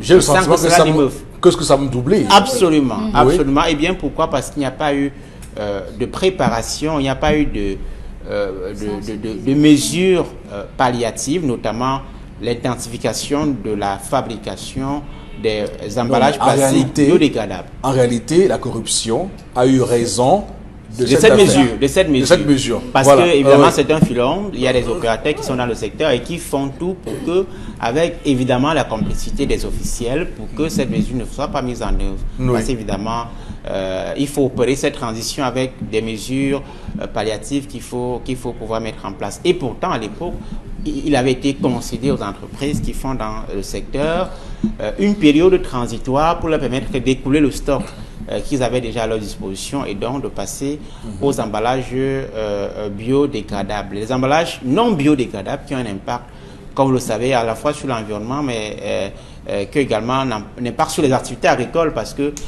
elles peuvent mettre ces emballages-là plus d'un siècle sur la terre et donc empêcher aux cultures de se déployer. Malheureusement. Donc, on voit très bien que la technologie est bien en place. Et sur la question de l'argent, je voulais quand même qu'on revienne là-dessus parce que c'est important. Beaucoup ne comprennent pas l'enjeu de ce que ça pourrait faire. Ce qu'on veut dire en langage et en français facile, en langage simple et en français facile, ça veut dire que les ordures que nous avons aujourd'hui et qui, on va dire, s'entassent de manière régulière dans nos carrefours et dans nos rues, peuvent nous rapporter de l'argent. C'est ce qu'on veut dire en français facile. Ça veut dire que si vous avez des bonhommes qui sont un peu patriotes et qui oublient les marchés qui vont passer, les rétrocommissions, qui vont oublier les budgets qu'ils vont gérer et qui se mettent dans une phase de prospection, si se disent que bon, désormais, on va transformer les ordures et revendre par exemple les pavés ou bien transformer pour faire beaucoup plus de routes dans les quartiers, on aura résolu le problème. Donc, c'est ce que dit Donald Brice Kamgan et ce qui s'est passé partout ailleurs. Pourquoi ne pas le faire chez nous? Mais malheureusement, vous avez des gens qui ont un appétit d'argent qui ne dit pas son nom. C'est très bien possible de le faire. La transformation peut permettre d'avoir du biogaz. Oui. C'est très recommandé dans les secteurs, les pays très écologiques. Pour générer de l'électricité, c'est ce que l'Éthiopie, le Kenya et bien d'autres pays africains où il y a de la volonté, on peut faire. Ça peut également permettre de générer ce qu'on appelle le compost, l'engrais vert, qui est très conseillé dans le contexte actuel de lutte contre les changements climatiques et autres. Les engrais verts, différents des engrais chimiques, qui ont les conséquences que l'on sait sur la santé. Voilà, donc vous voyez qu'il y a... tout à gagner. Il y a tellement de possibilités, d'opportunités. Mais malheureusement, regardons ceux qui nous dirigent et venons-en à la conclusion qui est la plus évidente et qui va de soi. C'est que, évidemment, vous avez des gens qui ne sont pas prêts à renoncer à ces budgets faramineux pour eux, mais qui ne valent rien par rapport à l'impact négatif que ça a dans notre quotidien, les conséquences sur notre quotidien avec les maladies et autres, et une ville qui est pratiquement une ville qui pourrait ressembler à Mogadiscio, une ville qui est en guerre. Malheureusement, nos villes sont dans ce piteux état. On va s'arrêter là, madame, monsieur, prendre une pause. À tout de suite pour la deuxième partie. En deuxième partie de cette émission 10-12, le Zénith de ce lundi 10 février 2020. C'est un jour férié, justement, et vous êtes à la maison aujourd'hui. Nous vous disons, écoutez, bonne journée, bon début de semaine. Alors, tout à l'heure, en première partie, nous évoquions la question des chiffres. Je voudrais quand même rectifier. 16 000 francs CFA, c'est pour la gestion d'une tonne d'ordures, dont la collecte et la mise en décharge, hein, pas 1 kg, c'est bien. Si c'était 1 kg, ce serait beaucoup plus grave que ça. Donc 16 000 francs CFA, c'est pour la collecte et la décharge d'une tonne d'ordures. Et si on se retrouve avec 800 000 tonnes par an, ça veut dire qu'il faudrait près de 12,7 milliards de francs CFA pour assumer cette responsabilité, pour que Douala soit à l'aise. Malheureusement, il n'y a que 3 milliards. Donc, vous voyez, on est à 4 fois moins que ce qu'on attend en termes de financement pour cette question. Karine, une fois que ce rectificatif a été fait, on va lire avec vous quelques messages. Steven Dawson. Pour la colère de Donald, Saint-Bruno a dit « Nous vivons au rythme de la poubelle, où les mouches sont habillées en costume, cravate. Tous les lieux sont couverts de poubelles. Même les cours d'éducation civique qu'on donne aux enfants n'a plus de valeur, car sur le terrain, il voit que les ordures restent chez lui pendant des semaines. Un seul mot pour cela, c'est la négligence et la non-importance véritable de ce domaine par l'État. La propriété des villes qui doit être assurée. La propreté des villes qui doit être assurée par la taxe d'hygiène, c'est le citoyen qui s'occupe. Un gouvernement qui n'assume pas dans tous les domaines est simplement un incapable, car il dispose de tous les moyens, même jusqu'à la soumission du peuple. Et c'est regrettable pour mon pays. Steven Dawson. Tout est fait. C'est pourquoi les Camerounais, Karine, c'est pourquoi les Camerounais sont assez sévères avec nos dirigeants, parce qu'ils disposent de tous les leviers de pouvoir pour agir. Ouais. Tout est fait pour que le Cameroun soit sale. D'un côté l'incivisme et de l'autre côté la politique du positionnement et de la corruption. Savez-vous que de nos jours, il faut un parrain pour travailler à l'entreprise de collecte des déchets ménagers. Alors, cette femme souffrerait d'une dépendance affective. Celui-ci le sait bien et use de cela. Moi, je suis choquée parce que les hommes ont tendance à aimer qui semblent ne pas les aimer. Ça, c'est Emmanuel Youmsi. Les hommes ne sont pas comme ça. Quand il dit homme, c'est être humain. Être humain, oui. Voilà. Grand H. Homme avec grand H. Non, c'est pas tout le monde. Vous prenez, mais vous prenez vos chiffres. Non, au départ, justement, c'est l'occidentalisation de la culture qui nous a menés à ce niveau. Parce que l'Occident qui n'a pas de préhistoire, voilà ce qui s'est passé. Il s'est trouvé un moment qu'avec leur guerre, il y avait plus de femmes que d'hommes. Et c'est comme ça que la dot est finie chez eux. Parce que c'est les femmes qui venaient, quand après une guerre, il y a eu le village ou le quartier, on ne retrouvait que 3 ou 4 garçons qui sont des rescapés de cette guerre. Chaque fille venait faire des enfants. C'est les femmes qui venaient faire des avances aux hommes. À ce moment, voilà comment la dot est terminée et ça a commencé à prospérer. Mais d'un cas comme de l'autre, on n'a jamais imaginé que le mariage était une torture pour la femme. Jamais depuis l'histoire de l'humanité. Nous avons vécu dans cette terre 100 000 ans avant que notre espèce vivait. 1000 ans, y compris les gens. J'ai toujours envie de demander à ceux qui nous écoutent là, allez tout de suite dans n'importe quel moteur de recherche. Tapez là, statut de la femme dans la société dite primitive et statut de la femme dans la société dite moderne. Vous verrez. Depuis que vous le dites, personne ne l'a fait. Personne, même il y a même des gens qui vous disent que. Même sur ce plateau. Oui, les gens vous disent. Voilà. Les femmes d'aujourd'hui, les Bantous ne veulent pas, les gentils n'aiment pas, les gens ont toujours torturé la femme en Afrique. Mais malheureusement, depuis que vous le dites, personne ne l'a fait sur ce plateau. C'est eux qui ont dit que nous étions des primitifs. Allez donc regarder comment les primitifs entretenaient les femmes. Tout à fait. Qu'est-ce qui s'est donc Cet passé homme alors, il est quoi? Mais on vous a dit, c'est ça aujourd'hui C'est un où mensonge. les jeunes filles, quand maman commence à te dire, ma fille vient, parce qu'elle a commencé à voir les seins pousser, vous pensez que, parce que vous êtes en classe de 3e, maman n'a même pas eu le certificat d'études primaires les hommes? indigènes, vous pensez que vous lui montrez tout, vous lui apprenez même ce que vous ne connaissez pas. Et l'homme qui est dans l'histoire, là, Mais l'homme, il est malade, tout comme la femme. Ça veut dire que son Nous père avons a- dit ça ici. C'est un couple de malades. Non, ça m'a- Peut-être parce qu'il faut poser à parler de pathologie. Ils sont malades. Non, mais c'est Vous ne pouvez pas, un homme, vous pathologie. dire, je suis à l'aise quand je porte la main sur ma femme. Nous-mêmes, quand il arrive de porter la main sur la femme, c'est dans la chambre. Il ne faut Donc, même vous pas que portez les la mamans, main. les enfants ne doivent pas être au courant. Porter la main. Et elle sort en souriant. Et justement parce que, après Bon, avoir porté ne main... créez pas d'incident encore Non, aujourd'hui. Hein. après avoir porté main, Sinon- elle vous tire, elle dit que finalement, bon on chérie, porte main. Sinon- elle utilise dans le subterfuge que vous avez dit là, chérie, réconcilions-nous alors. Voilà La comment réconciliation. elle sort en souriant. Voilà comment c'était. Bon, bon. Elle aime ça. Faut pas, non, faut pas qu'on Non, qu'on légalise. En réalité, Aucun homme n'aime voir sa femme avec un visage tuméfié, c'est pas possible. Non, mais il y en a. Non, Il y en a. c'est qu'il est malade. C'est Il y en juste a. sur le visage. Mais il faut les voir sous la pluie quand ces femmes-là sont déjà parties. Mais c'est parce qu'ils Pleurer. sont malades, c'est des hommes malades, ne les prenez pas pour exemple. Quand quelqu'un est malade, on le soigne. d'accord. Non, c'est On qu'on va doit aller se continuer faire soigner. à lire les messages. Le problème majeur dans le couple, dans les couples, vient du fait. Les problèmes majeurs dans les couples viennent du fait que chacun ne voudrait pas prendre sa place. Personnellement, je suis à 8 ans dans le viens on reste, du seul fait que rien ne me dit que le bonheur m'attend dans la relation que j'ai évidemment. Je me fiche du reste car pour moi le mariage est aussi une affaire de chance. Ah, c'est Jérémy Bunglo. On crée le bonheur, ma fille. On C'est un crée- seul homme. C'est un homme, hein? Des jeunes hommes, on crée le bonheur, mon fils. On crée 8 ans dans le viens on Mais lui reste. au moins est terrible. 8 Ah, ans mais dans grave. 8 ans. Vous avez l'enfant d'autrui. On crée le bonheur. Ça veut justement dire que vous... Ça veut pas dire que les familles ne le connaissent pas. Non, non, même Ne c'est connaissent familles pas. c'est encore plus connaissent, grave si on le pas. connaît. Allez, Ouais, écoutez. non, ils sont bien installés. Ça veut dire que si les, ça veut dire que si les ont connu, ça veut dire que cette famille, vous savez, il y a des familles où quand vous arrivez parfois, On se c'est quelqu'un débarrasse. qui me disait, on se débarrasse des On jeunes se femmes. débarrasse. C'est-à-dire que vous voyez une femme qui était une casse-tête. On a tout fait pour qu'elle soit comme elle est.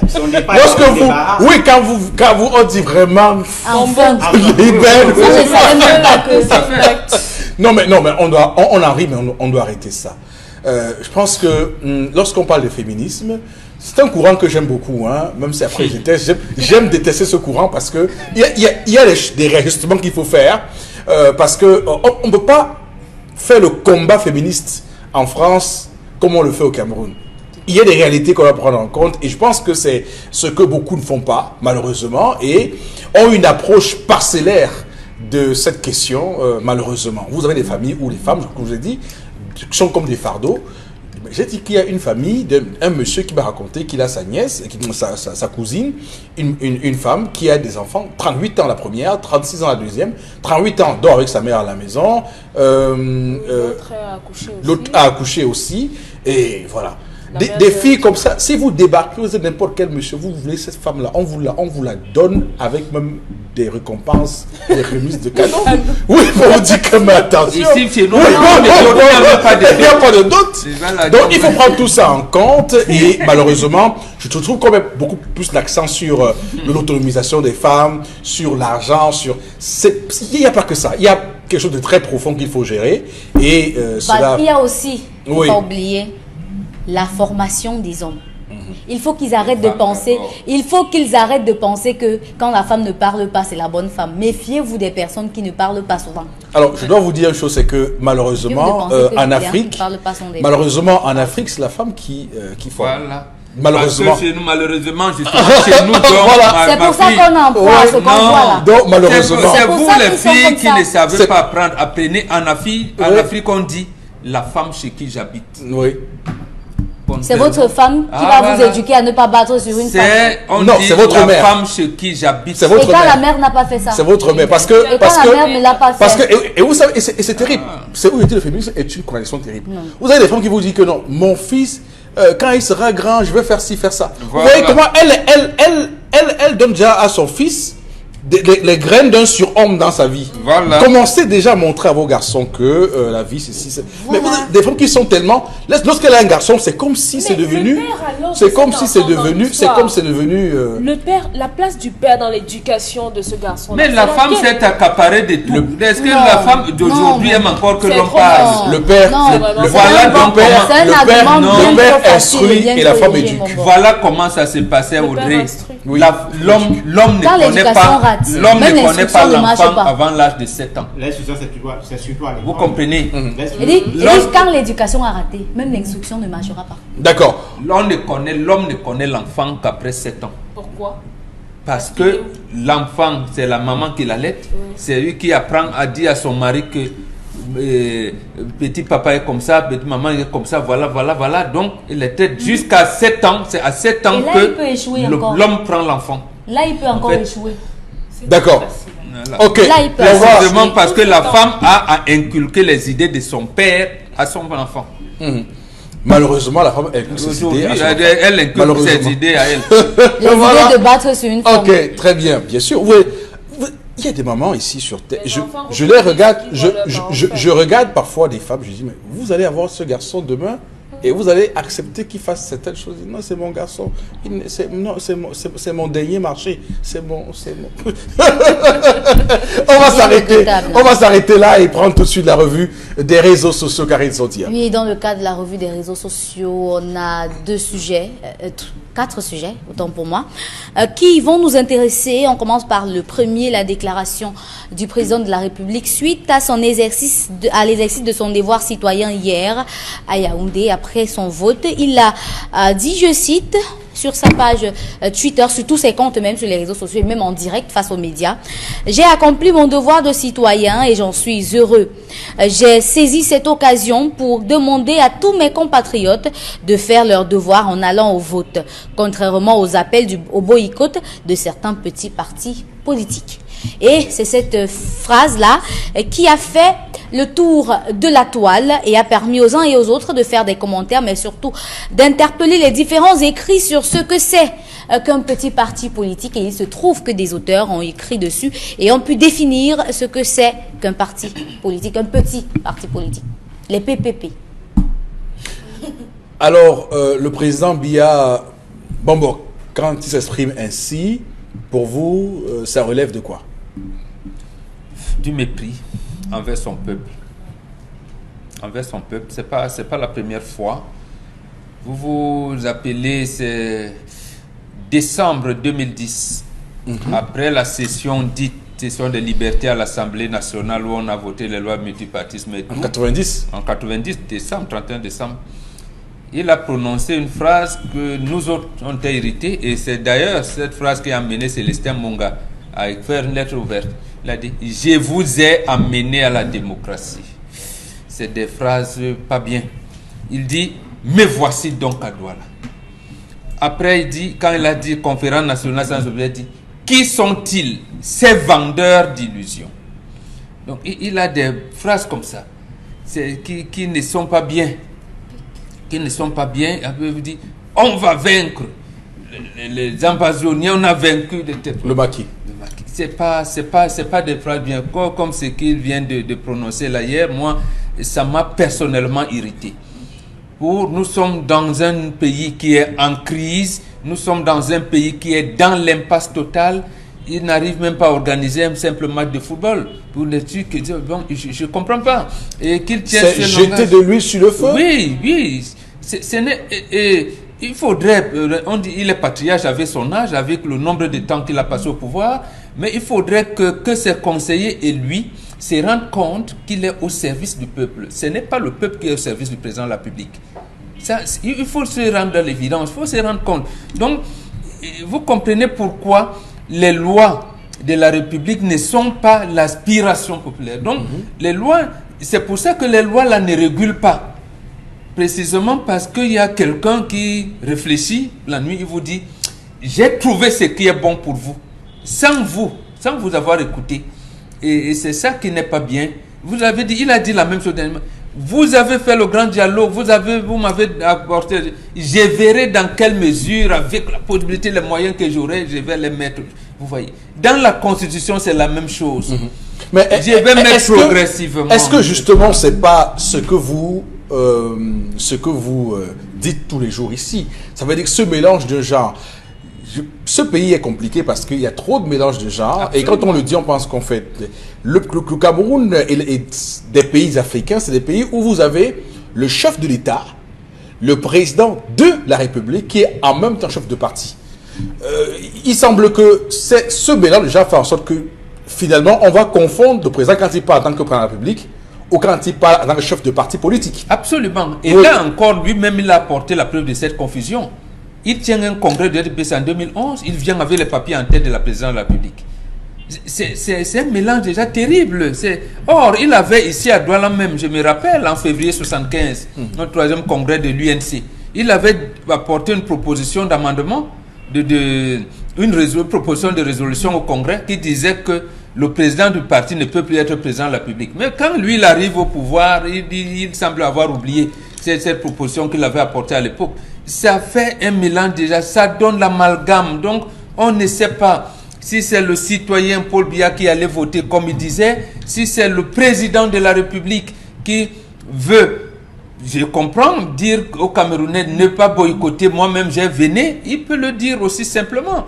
Maintenant, il y a toujours, il prend comme un problème personnel le fait que certains compatriotes aient demandé le boycott. Et encore, ce boycott, je n'ai pas entendu ces partis politiques, ni le CPP, ni le MRC dire empêcher les citoyens à ne pas voter. C'était une campagne d'explicative qui était la suite d'ailleurs de ce que l'un de ses conseillers et un camarade qui est membre du bureau politique, le sultan roi de Bamoun, avait dit au dialogue national que la constitution doit être aménagée, la loi électorale n'est pas bonne.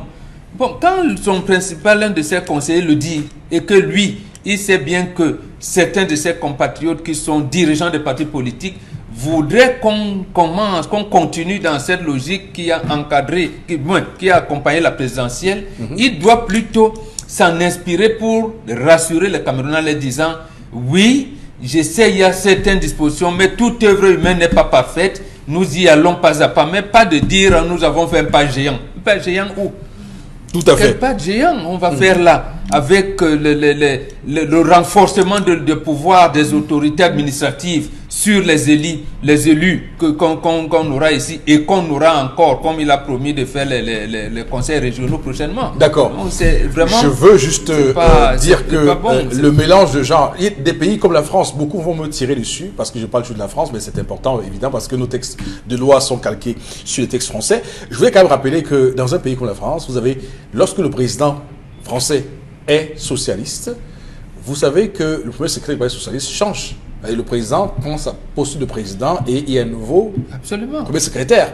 On l'a vu sous Hollande, lorsque sous Mitterrand même, voilà. Donc même quand Jospin était Premier ministre, oui, tout à fait. Hollande était Premier secrétaire du Parti socialiste. Tout à fait. C'est d'ailleurs Hollande qui l'avait investi. Voilà, le président Chirac, lorsqu'il était président, Sarkozy a été président de l'UMP à l'époque. Quand Sarkozy était président, c'est Jean-François Copé qui était président de l'UMP. Donc tout il faut quand même que lorsque Gbagbo a été élu en octobre 2000 en Côte d'Ivoire, il a démissionné, il n'est même pas venu au congrès du FPI qui s'est tenu là, à la fin de cette année-là, 2000. Oui. Donc, il y a de nombreux pays africains qui continuent toujours à faire le mélange de genres où le président de la République est en même temps président d'un parti politique, est en même temps une figure partisane.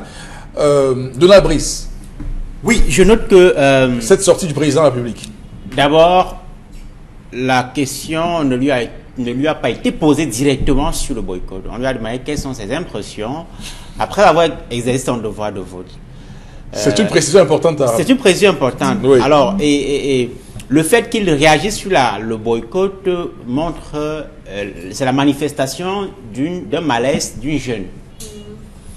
On a entendu avant le double scrutin, les communicants officiels du gouvernement indiquaient que la campagne du boycott ne prenait pas, que la mayonnaise ne prenait pas et que les Camerounais étaient très indifférents à cette campagne du boycott. Par la suite, on s'est rendu compte que la question préoccupait au plus haut point le gouvernement et que le chef du gouvernement lui-même a été obligé de se déplacer pour venir à Douala dire aux populations de ne pas prêter une oreille attentive à ceux qui prônaient le boycott. Alors, cette réaction du chef de l'État s'inscrit dans une autre réaction. Souvenez-vous qu'en fin d'année 2019, dans son adresse à la nation, il avait fustigé les manifestations des activistes à Paris dans une bonne partie de son adresse à la nation. Et un confrère disait qu'un homme d'État gouverne étant assis au Mont Cameroun, à Boya. Pour dire quoi? Pour dire que lorsqu'on est homme d'État, on voit les choses en hauteur. On ne pense pas à soi, généralement, on pense à l'avenir de son peuple. On pense au devenir de sa nation et on agit et réfléchit uniquement en termes de qu'est-ce que j'offre à mon peuple, quelles sont les perspectives que j'entrevois. C'est malheureusement le contraire de ce que je perçois à travers cette sortie du chef de l'État. Évidemment que le respect des institutions, pour revenir à son discours de fin d'année 2019, est important, mais il faut reconnaître que ceux qui manifestent, par exemple dans la diaspora, sont ceux qui contestent les règles du jeu au Cameroun, sont ceux qui contestent la gouvernance au Cameroun, une gouvernance qui est en rupture totale avec ce que ses compatriotes voient à travers les pays occidentaux, la France, l'Angleterre, la Suisse et ainsi de suite. Donc, ce discours, cette sortie du chef de l'État est la manifestation de ce que cette élection, ce double scrutin sont des élections de la division. Vous êtes dans un pays qui vit une crise sociopolitique inédite depuis l'avènement à l'indépendance, l'avènement de l'indépendance. Et jusqu'ici, le gouvernement ne semble pas avoir pris toute la mesure des dégâts à la fois sur le plan économique et humain que cette crise a provoqué. Et malheureusement, une autre sortie qui manifestement symbolise cette condescendance et ce mépris pour les citoyens. D'accord. Dominique Audrey. Vous avez déjà porté une chaussure et à l'intérieur un petit caillou sous votre pied? C'est l'image qu'on a lorsqu'on a entendu dire que le CPP et le MRC étaient des partis politiques puisqu'il s'agit d'eux. On a eu sur les réseaux sociaux des gens qui ont commencé à dire que c'est un petit caillou justement dans votre chaussure qui vous met mal à l'aise. Et justement, généralement, on se déchausse pour pouvoir secouer. Et la plupart du temps, le caillou ne sort pas. Et on est obligé de faire avec ce petit caillou-là. Moi, j'ai été choquée que le président ait le temps et l'information pour parler des petits partis politiques qui boycottent les élections. Pourtant, à côté, il y a des sujets plus importants, il y a des sujets existentiels, des problèmes existentiels, et jamais on en a parlé. Pourquoi le camp du RDPC a axé sa campagne sur le boycott? Pourquoi parler du boycott ou simplement des partis qui ont voté? Comme je me suis posé la question de savoir pourquoi cette élection-ci, les gens se filmaient pendant qu'ils mettaient les enveloppes dans l'urne. Simplement parce qu'il y avait des gens qui n'ont pas voté, parce qu'il y avait justement le boycott. C'est ça. Et maintenant, pour laisser entendre aux gens que non, on n'a pas boycotté, les gens ont voté, c'est maintenant on l'a utilisé lui pour venir dire aux gens que non, venir narguer les gens. Moi, je trouve que c'est méprisant envers toutes les personnes qui militent pour une certaine cause. Il n'a justement pas besoin, pour ceux qui pensent qu'il est descendu de là où il était pour descendre au niveau des petits partis, il n'avait pas besoin de le faire. Il n'avait pas besoin de descendre aussi bas que ces partis-là. Laissez les autres, que chacun fasse son truc. Non mais... Qu'il a voté, qu'il fasse abstraction des petits partis. C'est le mélange de genres. C'est lorsqu'on est chef de l'État et que, évidemment, on doit également parler en tant que chef de parti politique. Jusqu'ici, il est resté le même. Oui. Non, que ce soit le président de parti et le président de la République. Oui, donc c'est pourquoi on dit mélange de genres, justement. Ça veut dire que c'est un vrai mélange de genres et chaque fois, c'est le sentiment que les Camerounais ont malheureusement. Est-ce que les leçons seront tirées? Est-ce que en chef de l'État, en président de la République, en père de la nation, en rassembleur du Cameroun, est-ce qu'il va considérer qu'il est aussi le président des Camerounais qui n'ont pas voté, qui ont boycotté pour des raisons qui Très sont bonne tout question. à fait aussi importantes. Ça veut dire Absolument. que le système électoral, les règles du jeu, est-ce qu'il y a des réformes qui vont mettre en place, qui vont être mises en place pour justement que le président se comporte comme un président de tous les Camerounais et écoute ceux de son peuple qui ont un son de cloche qui n'est pas celui qu'il a. Ça veut dire que on n'est pas forcément président parce qu'on est d'accord avec tout le peuple. On peut avoir ses idées et écouter une partie du peuple qui a sa part d'idées et prendre cela en compte. Mais C'est à sauf ce moment que, qu'on sauf fait que, un Oui. pas dans la démocratie. sauf qu'en dans ce l'écoutant, Oui. ce n'est pas trop ça. Il est le président de ceux qui ont voté. D'accord. Ouais. Mais Oui. moi, j'aimerais quand même soulever une chose. Généralement, la voix de la minorité ne porte pas assez parce qu'on ne l'a jamais écoutée. Parce que le plus important, ce que nous appelons petits partis aujourd'hui, c'est certainement les partis qui ne seront plus représentés à l'Assemblée nationale et qui ne seront pas non plus dans les communes et autres.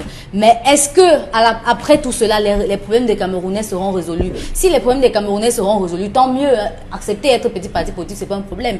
Mais si après, vous revenez encore en tant que grand parti politique, nous servir du rien ou encore Du néant, vous voulez néant, dire. Oui. ça va vouloir dire que non seulement vous êtes un grand parti, mais avec des petites personnes. Peut-être c'est ça. Peut-être qu'il faut faire cette opposition. Mais ce que j'aimerais quand même conclure, c'est que j'aimerais quand même partager avec les téléspectateurs cette phrase de Albert Zongan qui dit que vous m'invitez à votre table manger et je refuse de manger, c'est vous qui vous plaignez. C'était du poison. D'accord. Et Très puis, bien. On va terminer. Au plan politique, Oui. traiter le parti du deuxième officiellement à la récente élection présidentielle, c'est à la fois manque de fair play et un déni de la réalité. D'accord. Alors, Karim. deuxième sujet, on parle de la déclaration du ministre de l'administration territoriale, Paul Atangandji, hier après la fermeture des bureaux de vote. J'aimerais partager avec vous un des morceaux, un paragraphe choisi de sa déclaration. Le mot d'ordre de boycott lancé par certains responsables de partis politiques qui, en réalité, ont eu peur de participer aux élections, a été ignoré par l'immense majorité des Camerounais. Les élections législatives et municipales ce jour se sont déroulées dans le calme et la transparence dans l'ensemble du pays.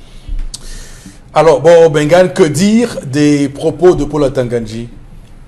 Deux petites choses. La première, c'est le même, à des termes différents, c'est le même discours qu'avait tenu à Yidjo le 20 mai 1972. À 20h, lorsque nous terminons de qu'on appelait le référendum, il a donné les résultats. Donc, j'imagine et les camps pouvaient donner les résultats hier. La première chose. Deuxième chose, donc, c'est quoi? C'est que, en le faisant, en donnant ces informations, il fallait donc qu'ils nous disent, hein, je ne vais pas ailleurs, dans les 65 communes du nord-ouest et du sud-ouest, si les démembrements communaux de l'ECAM et les anciennes communales de l'ECAM, les antennes communales de l'ECAM, sont en train de travailler comme ici dans le Vouri, par exemple. Voilà les précisions que moi je vous laisse entendre du ministre des élections. C'est lui qui a dit qu'il était le ministre des élections. Est-ce que les communes du nord-ouest et du sud-ouest, on a voté normalement? Combien de bureaux de vote? Puisque c'est là la première chose. Et peut-être pouvait nous donner quelques ébauches à l'extrême nord, mais davantage dans le nord-ouest et le sud-ouest. Puisque son camarade président du RDPC avait parlé auparavant en disant que non, c'était bien passé, il y avait tout et tout. Il nous donne donc des précisions. Mais il ne l'a pas fait. Mais bon, quand il dit ceci, les éventuelles réserves du reste mineur qui pourraient être soulevées par les partis politiques en compétition ne peuvent pas entacher la crédibilité du scrutin et la sincérité des résultats lorsqu'ils seront proclamés par les instances compétentes. Quand il dit ça, que ces irrégularités, il parle de mineurs. Je veux dire qu'à un moment donné, est-ce que les résultats, sur quelle base sur quoi ils se fondent pour estimer que justement il y aura des éventuelles réserves du reste mineur. Donc il prévoit que le contentieux justement ne sera pas un contentieux qui aura un large écho. Sur quoi il se base pour dire ça? Vous avez entendu les communicants du RDPC, du Lyon, comme on dit, dire qu'ils ont fait une campagne scientifique. lorsqu'ils envoyaient des fiches auprès des populations pour enregistrer sympathisants ou pas. Et l'opposition a rétorqué en disant, vous êtes en train de scientiser les charters. Qu'est-ce qui se passe là où le ministre entrevoit les contentieux? C'est qu'il y a eu des charters électoraux. Donc, nous avons des élites qui ont fait inscrire des gens dans des villages où ils ne sont pas connus. Mais il dit que ce sera mineur et que ça ne va pas entacher la crédibilité du scrutin. Ces compatriotes-là sont bien inscrits dans les bureaux de vote dans nos villages, mais ils ne sont pas connus. Il s'est donc trouvé dans certaines localités où les gens ont dit, vous n'êtes pas connus, vous êtes inscrits, vous ne votez pas. D'autres venaient, ils n'avaient même pas de récépissé, ils avaient les certificats de perte. De perte, on vous dit, oui, la loi dit que mon nom, j'ai dit oui, la loi dit, mais vous êtes charter, vous ne votez pas. Donc, en fait, il y a eu des incidents comme ça. Donald Brice. Il est difficile de ne pas, en tout cas pour tout être normalement constitué, de ne pas être agacé chaque fois que le ministre prend la parole. Il indique que ce membre du gouvernement que les Camerounais sont massivement rendus aux urnes et que l'appel au boycott a été ignoré par l'immense majorité, dit-il, des Camerounais. Mais alors, aussi au nord et au sud-ouest, puisqu'il dit que les images au nord et au sud montrent qu'il y a eu une mobilisation massive. En tout cas, les reporters correspondants que nous avons là-bas ne nous indiquent pas la même chose. Mais le constat que l'on peut faire, c'est que dans ce discours, il n'y a pas de chiffres. Il n'y a pas de statistiques, mais également... Alors qu'à la présidentielle, on avait eu le taux de participation le même soir. Donc, on peut se demander quels sont les éléments sur lesquels le ministre estime que l'immense majorité des Camerounais ont ignoré l'appel au boycott. Première chose. Deuxième chose, le scrutin d'hier a été émaillé d'un certain nombre de faits. Par exemple, les délestages dont je parlais à l'Est et qui ont fait en sorte que le dépouillement ne s'achève pas dans les délais. Deuxièmement, il y a eu des accrochages à Douala entre des membres du SDF et certains éléments des forces de maintien de l'ordre. Il y a eu des arrestations, notamment d'un militant et candidat du PCRN à Yaoundé, et qui est toujours, nous semble-t-il, gardé jusqu'à ce matin. Il y a également eu l'arrestation à Bouddha du secrétaire général du SDF, qui, dit-il, avait attrapé une urne bourrée. Donc, pour vous, c'est la manifestation de quoi? De ce que le scrutin n'a pas été calme, comme il a dit? Nous n'attendons pas la perfection d'une œuvre humaine, mais pour être au moins conforme à la réalité qui est que ce scrutin s'est déroulé avec des irrégularités. Par exemple, comme à Yaoundé, l'absence dans certains bureaux de vote des bulletins de vote de certains partis politiques. Nous attendions du MINAC qu'il indique, par exemple, de tels faits qui ont marqué le déroulement du scrutin. Nous sommes là dans le déni, comme l'habitude. Merci. Karine, on va... Troisième sujet, on parle cette fois-ci de l'honorable Tomaino Danjoya qui apparaît dans une vidéo sur la toile lourdement partagée dans laquelle elle est très en colère. Elle s'insurge contre ses présidents ou encore ses présidents de bureaux de vote qui ne permettaient pas à certains partis, petits représentants de partis, de contrôler les inscriptions ou encore les enregistrements des électeurs dans les bureaux de vote. Mais il y a aussi ces cas de violence et autres incidents qui ont été remarqués ou encore notés dans cette localité, la localité de Kupa Matapi, où 2 personnes ont été assassinées à coups de machette en public. Dominique Audrey. J'aimerais savoir si c'est la tenue du parti. A-t-elle le droit de se présenter dans cet endroit en tenue de son parti? Non. Voilà. Si ça l'est, non. Si ça l'est, non. Donc, à côté de ça, moi, j'ai apprécié le fait qu'elle impose que ces représentants aient le droit d'avoir accès à ces listes-là. Je crois que c'est normal qu'ils puissent savoir quelles sont les personnes qui votent ici et qui ont déjà voté. Ce n'est que normal. Mais maintenant, si on a des personnes qui font opposition aux libertés des représentants, je crois que tout le monde devrait faire comme elle, même si beaucoup estiment qu'elle est un peu montée vite au niveau de la voix, qu'elle est assez soupe au lait. Mais c'est comme ça qu'il faut procéder. Si vous estimez que vous avez le droit à quelque chose et que quelqu'un veut vous faire le contraire, vous devez vous imposer, tout simplement. Évidemment, pas de mots sur Coupe Matapi, où on a 2 personnes qui sont décédées hier. On imagine que le gouvernement attend d'avoir plus d'éléments pour justement se prononcer. Mais rappelons que Thomas Eno Namjoya, ce matin sur Radio Wikinos, lorsque nous l'avions au téléphone, a clairement signalé que ces 2 personnes-là ont froidement découpé à coups de machette ces 2 personnes. Et elle estime que ces mercenaires-là ont reçu un laissez-passer de la part du préfet du département du Noun. Donc tout ça reste encore confirmé. En tout cas, elle affirme mordicus, dur comme fer, elle affirme. On termine, Karine. Oui, pendant que les Camerounais hier au Cameroun étaient en train de se diriger vers les urnes pour certains et d'autres pour observer ou encore respecter le mot d'ordre de boycott. Aux États-Unis, c'était le contraire. Maurice Kamto tenait un meeting qui a eu la participation de plusieurs Camerounais. La salle était archi comble. Il y avait même des personnes à l'extérieur, selon nos informations, qui auraient voulu aussi entrer mais qui n'ont pas pu, suite au fait que la salle était bourrée, que ce soit les Camerounais ou encore d'autres personnes de nationalités différentes qui étaient présentes. Alors, bon, Bégan, Maurice Kamto à Washington, après son meeting à Toronto au Canada, et avant, on a eu celui de Paris. Alors, hier encore, est-ce que hier, vous avez relevé des choses assez bonnes? Des propos, il a quand même dit quelque chose d'assez fort. Hein. Il a dit, si certaines personnes trouvent que le chemin est trop long, ils n'ont qu'à sortir des rangs. Ah oui. Oui, mais absolument. Je vous ai dit ici que Maurice Kamto, d'abord, à sa sortie de prison, il a dit quelque chose de fondamental. Quand je suis né, il n'était pas écrit sur mon front président de la République. À Paris, il a fait la démonstration de comment la République française s'est constituée dans l'histoire. Je vous ai dit, à ce moment, il veut redonner le courage à ses compatriotes en leur disant, la victoire, ce n'est pas pour demain. Même si on est les élus, lui il a eu quelques conseils municipaux et un député lors de la mandature sortante. Donc il dit ce n'est pas pour demain. J'ai essayé moi-même des vues. Donc le combat est long. Comme même dire les UPCistes, la lutte continue.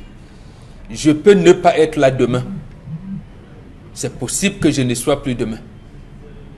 Mais vous continuez parce que voilà le chemin. Donc, et deuxième chose qui est important, c'est que mes chers amis, il y a la diplomatie, il y a l'histoire hein, dans la politique. La diplomatie qui a fait reculer le régime d'apartheid. Parce que même le nazi était légalisé. Hein.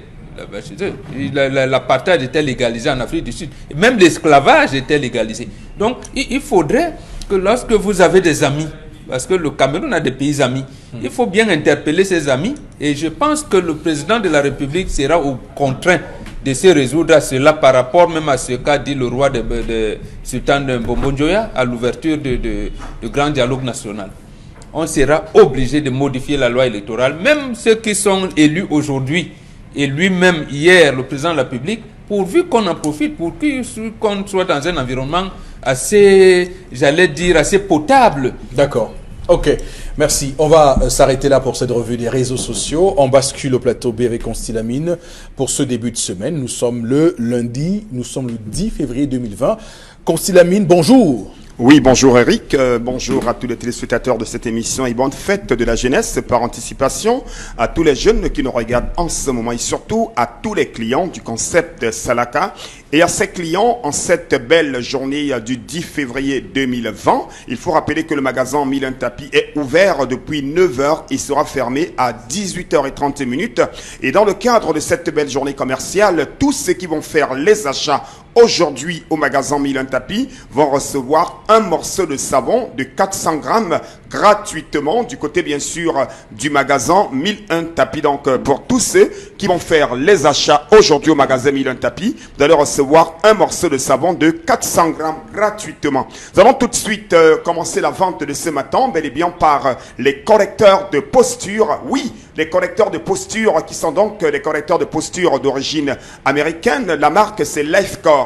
Les correcteurs de posture, chers téléspectateurs, ce sont des jaquettes qui vous permettent c'est-à-dire d'éliminer les douleurs au niveau du dos. Le correcteur de posture qu'on peut d'ailleurs apercevoir à travers l'écran, vous permet également d'éliminer les douleurs au niveau des épaules, les douleurs au niveau du cou. Le correcteur de posture permet également de vous prévenir contre le mal de dos. Il permet également de redresser votre dos. Voilà donc quelques avantages liés à l'utilisation régulière du correcteur de posture. Alors, comment porter son correcteur de posture? C'est 3 à 4 fois par jour pour des séances de 30 à 40 minutes. Ne pas dormir avec le correcteur de posture. Par contre, on peut faire le sport avec le correcteur de posture. On peut conduire avec son correcteur de posture. On peut s'asseoir au bureau avec le correcteur de posture. On peut également coudre avec le correcteur de posture. C'est ici l'occasion d'attirer l'attention de tous les couturiers qui nous écoutent en ce moment. Bien vouloir utiliser régulièrement le correcteur de posture parce que vous passez le temps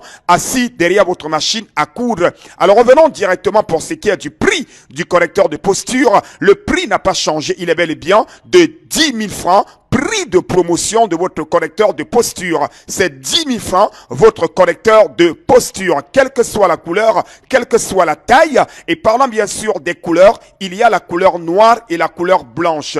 Parlant également des tailles, vous avez la taille L, la taille M, la taille XL et la taille double XL. C'est 10 000 francs, le prix de promotion de votre correcteur de posture qui est en vente au magasin 1001 tapis. C'est à Douala au Cameroun, en face du palais d'Ika, à l'entrée de la rue Mermoz. Et pour ceux qui ont besoin d'une éventuelle livraison, qui ne sont pas dans la ville de Douala, qui n'ont peut-être pas, et même qui sont à Douala, qui n'ont pas le temps de venir à Akwa, vous appellerez directement le concept de Salaka au numéro qui s'affiche à l'instant en bas de l'écran. Donnez-nous votre localité là où vous êtes.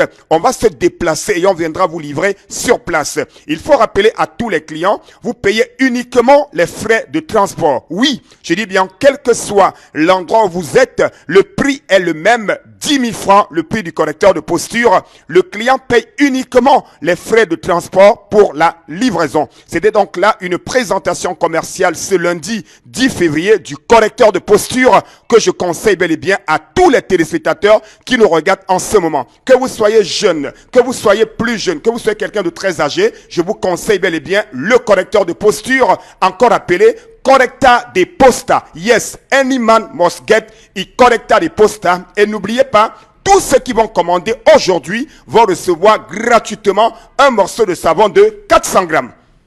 Merci Constilamine. On va tout de suite, madame, monsieur, prendre interpellation de ce matin.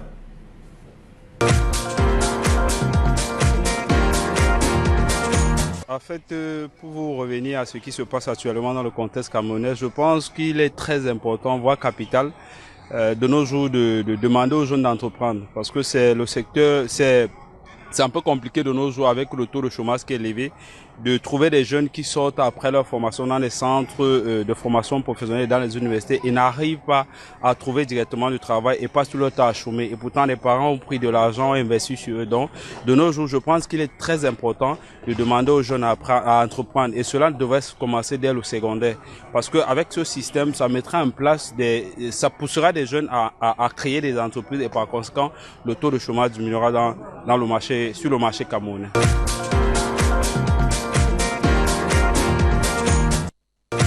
Vous commentez avec nous cette interpellation, Moro Bengan? Je ne suis pas tout à fait d'accord avec lui. C'est-à-dire, dans un pays où il n'existe pas de banque de PME, où les collectivités territoriales décentralisées n'accompagnent pas les promoteurs d'emploi, il reste une chose fondamentale, créer des entreprises industrielles. C'est-à-dire que l'État doit accompagner les opérateurs économiques. C'est vrai, je ne suis pas à l'encontre des gens qui estiment qu'au sortir de l'université, vous pouvez créer quelque chose non, je ne suis pas contre. Mais déjà, l'adéquation formation-emploi, bon, on verra. Mais ici, il faudrait qu'on aboutisse à un environnement où nous avons 2000 entreprises qui sont branchées à la haute tension. Au moins 2000 entreprises qui sont branchées à la haute tension. Et là, maintenant, les autres individus qui sortent des universités, des écoles de formation, ils seront des sous-traitants par-ci, par-là et tout. Vous allez voir, on parlait des déchets tout à l'heure. Il y a plein de Camerounais qui peuvent bien monter des trucs pour collecter des trucs, mais ils n'auront pas de financement, ne seront jamais accompagnés. Ok. Consti Lamine, une fois de plus, pour nous parler de Vombio Oméga 3. C'est à vous, Consti. Bien entendu, une fois de plus, le concept Salaka s'installe dans cette émission pour parler à l'instant c'est-à-dire pour parler, bien entendu, de votre complément alimentaire, le Vombio Oméga 3. Oui, le Vombio Oméga 3, qui est une très grande gamme, bien sûr, des produits de santé. On parle, bien sûr, du Vombio Oméga 3. On parle du Vombio Libido, Vombio Cardio, Vombio Detox. Tous ces Vombio sont vendus bel et bien du côté du magasin 1001 tapis par le concept Salaka. Mais pour ce lundi matin, nous allons mettre un accent particulièrement sur le Vombio Oméga 3, votre complément alimentaire qui permet de réduire les complications du diabète. Le Vombio Oméga 3 vous permet également de réguler le taux de cholestérol dans le sang, de réduire naturellement la pression artérielle. Il coûte bel et bien la somme de 5500 francs. C'est le prix que vous retrouverez du côté du magasin 1001 tapis en face le Palais d'Ika. Alors, comment consommer son Vombio Oméga 3, chers téléspectateurs? Il faut le rappeler, c'est une gélule par jour pendant le repas. Et le Vombio Oméga 3 ne vous empêchera jamais de prendre les autres médicaments prescrits par les médecins parce que lui, il est un complément alimentaire qui vient tout simplement apporter un plus à tous vos problèmes de santé. Une gélule par jour pendant le repas et à l'intérieur d'une boîte, vous avez 30 gélules, ce qui fait pratiquement un mois de consommation, bien entendu sans cesse. Alors, vous l'avez à 5500 du côté du magasin 1001 tapis en face le Palais d'Ika. À côté, bien sûr, du Vombio Oméga 3, on parle également de ce lait de toilette pour diabétiques, de ce lait de toilette qui permet d'embellir, de protéger, de nourrir la peau des diabétiques. C'est bel et bien Vombio Lotion, votre lait de toilette pour diabétiques que vous appliquerez 3 fois par jour après chaque banc sur les pieds et le reste du corps. Ce lait de toilette pour diabétiques est en vente également au magasin 1001 tapis en face du Palais d'Ika. C'est à l'entrée de la rue Mermoz en plein cœur d'Aqua. Alors parlons une fois de plus des modalités de livraison. C'est important d'insister là-dessus pour ceux qui nous regardent, qui ne sont pas dans la ville de Douala et qui se posent la question: comment ferais-je pour entrer en possession d'un produit vendu au concept Salaka, plus précisément le Vombio Oméga 3? C'est simple comme bonjour, chers téléspectateurs. Vous appellerez tout simplement le concept Salaka au numéro de téléphone, que ce soit pour le Vombio Oméga 3, que ce soit pour Vombio Lotion. C'est le même numéro de téléphone que vous allez appeler.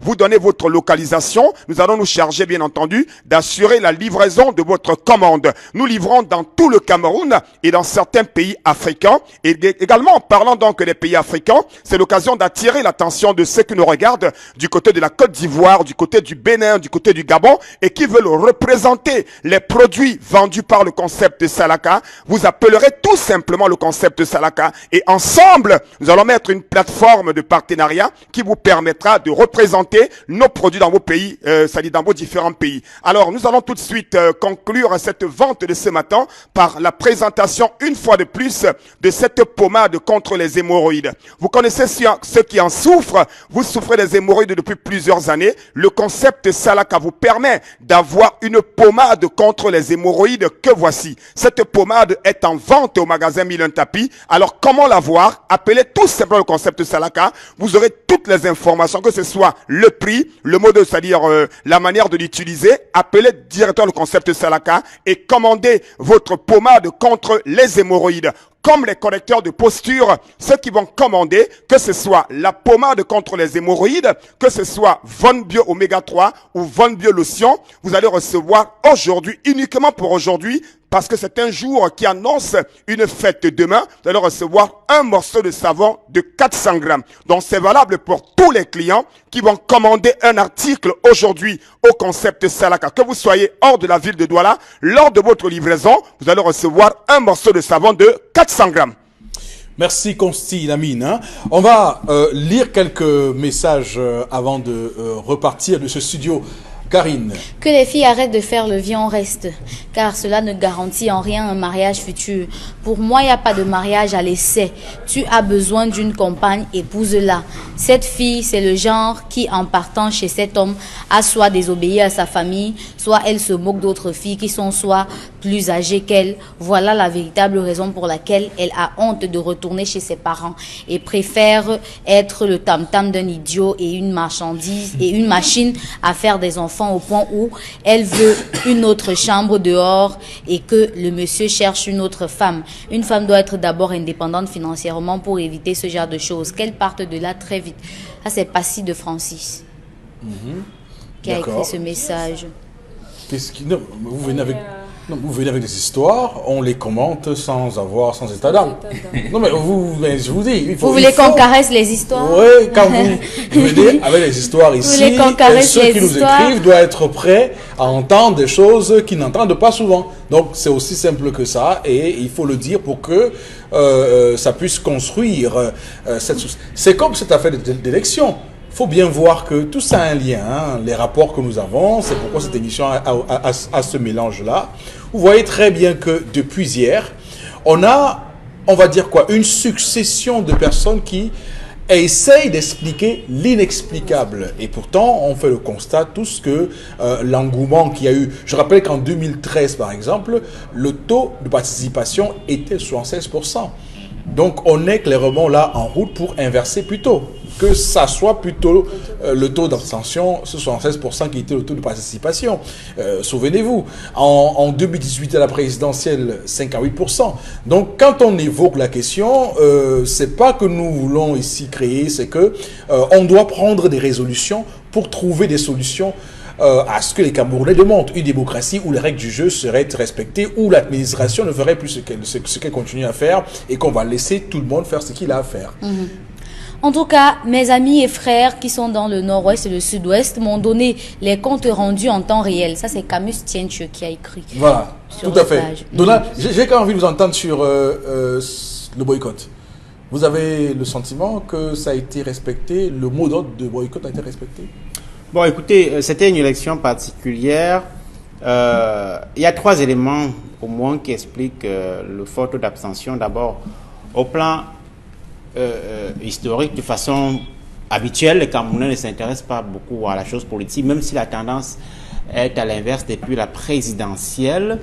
Premier élément. Deuxième élément, cette campagne boycott a été quand même lancée par le deuxième à la présidentielle de 2018 et donc qui a une bonne partie de l'opinion avec lui, le MRC. Il y a une crise dans le nord-ouest et le sud-ouest qui dure depuis plus de 3 ans sans que l'on ait d'issue.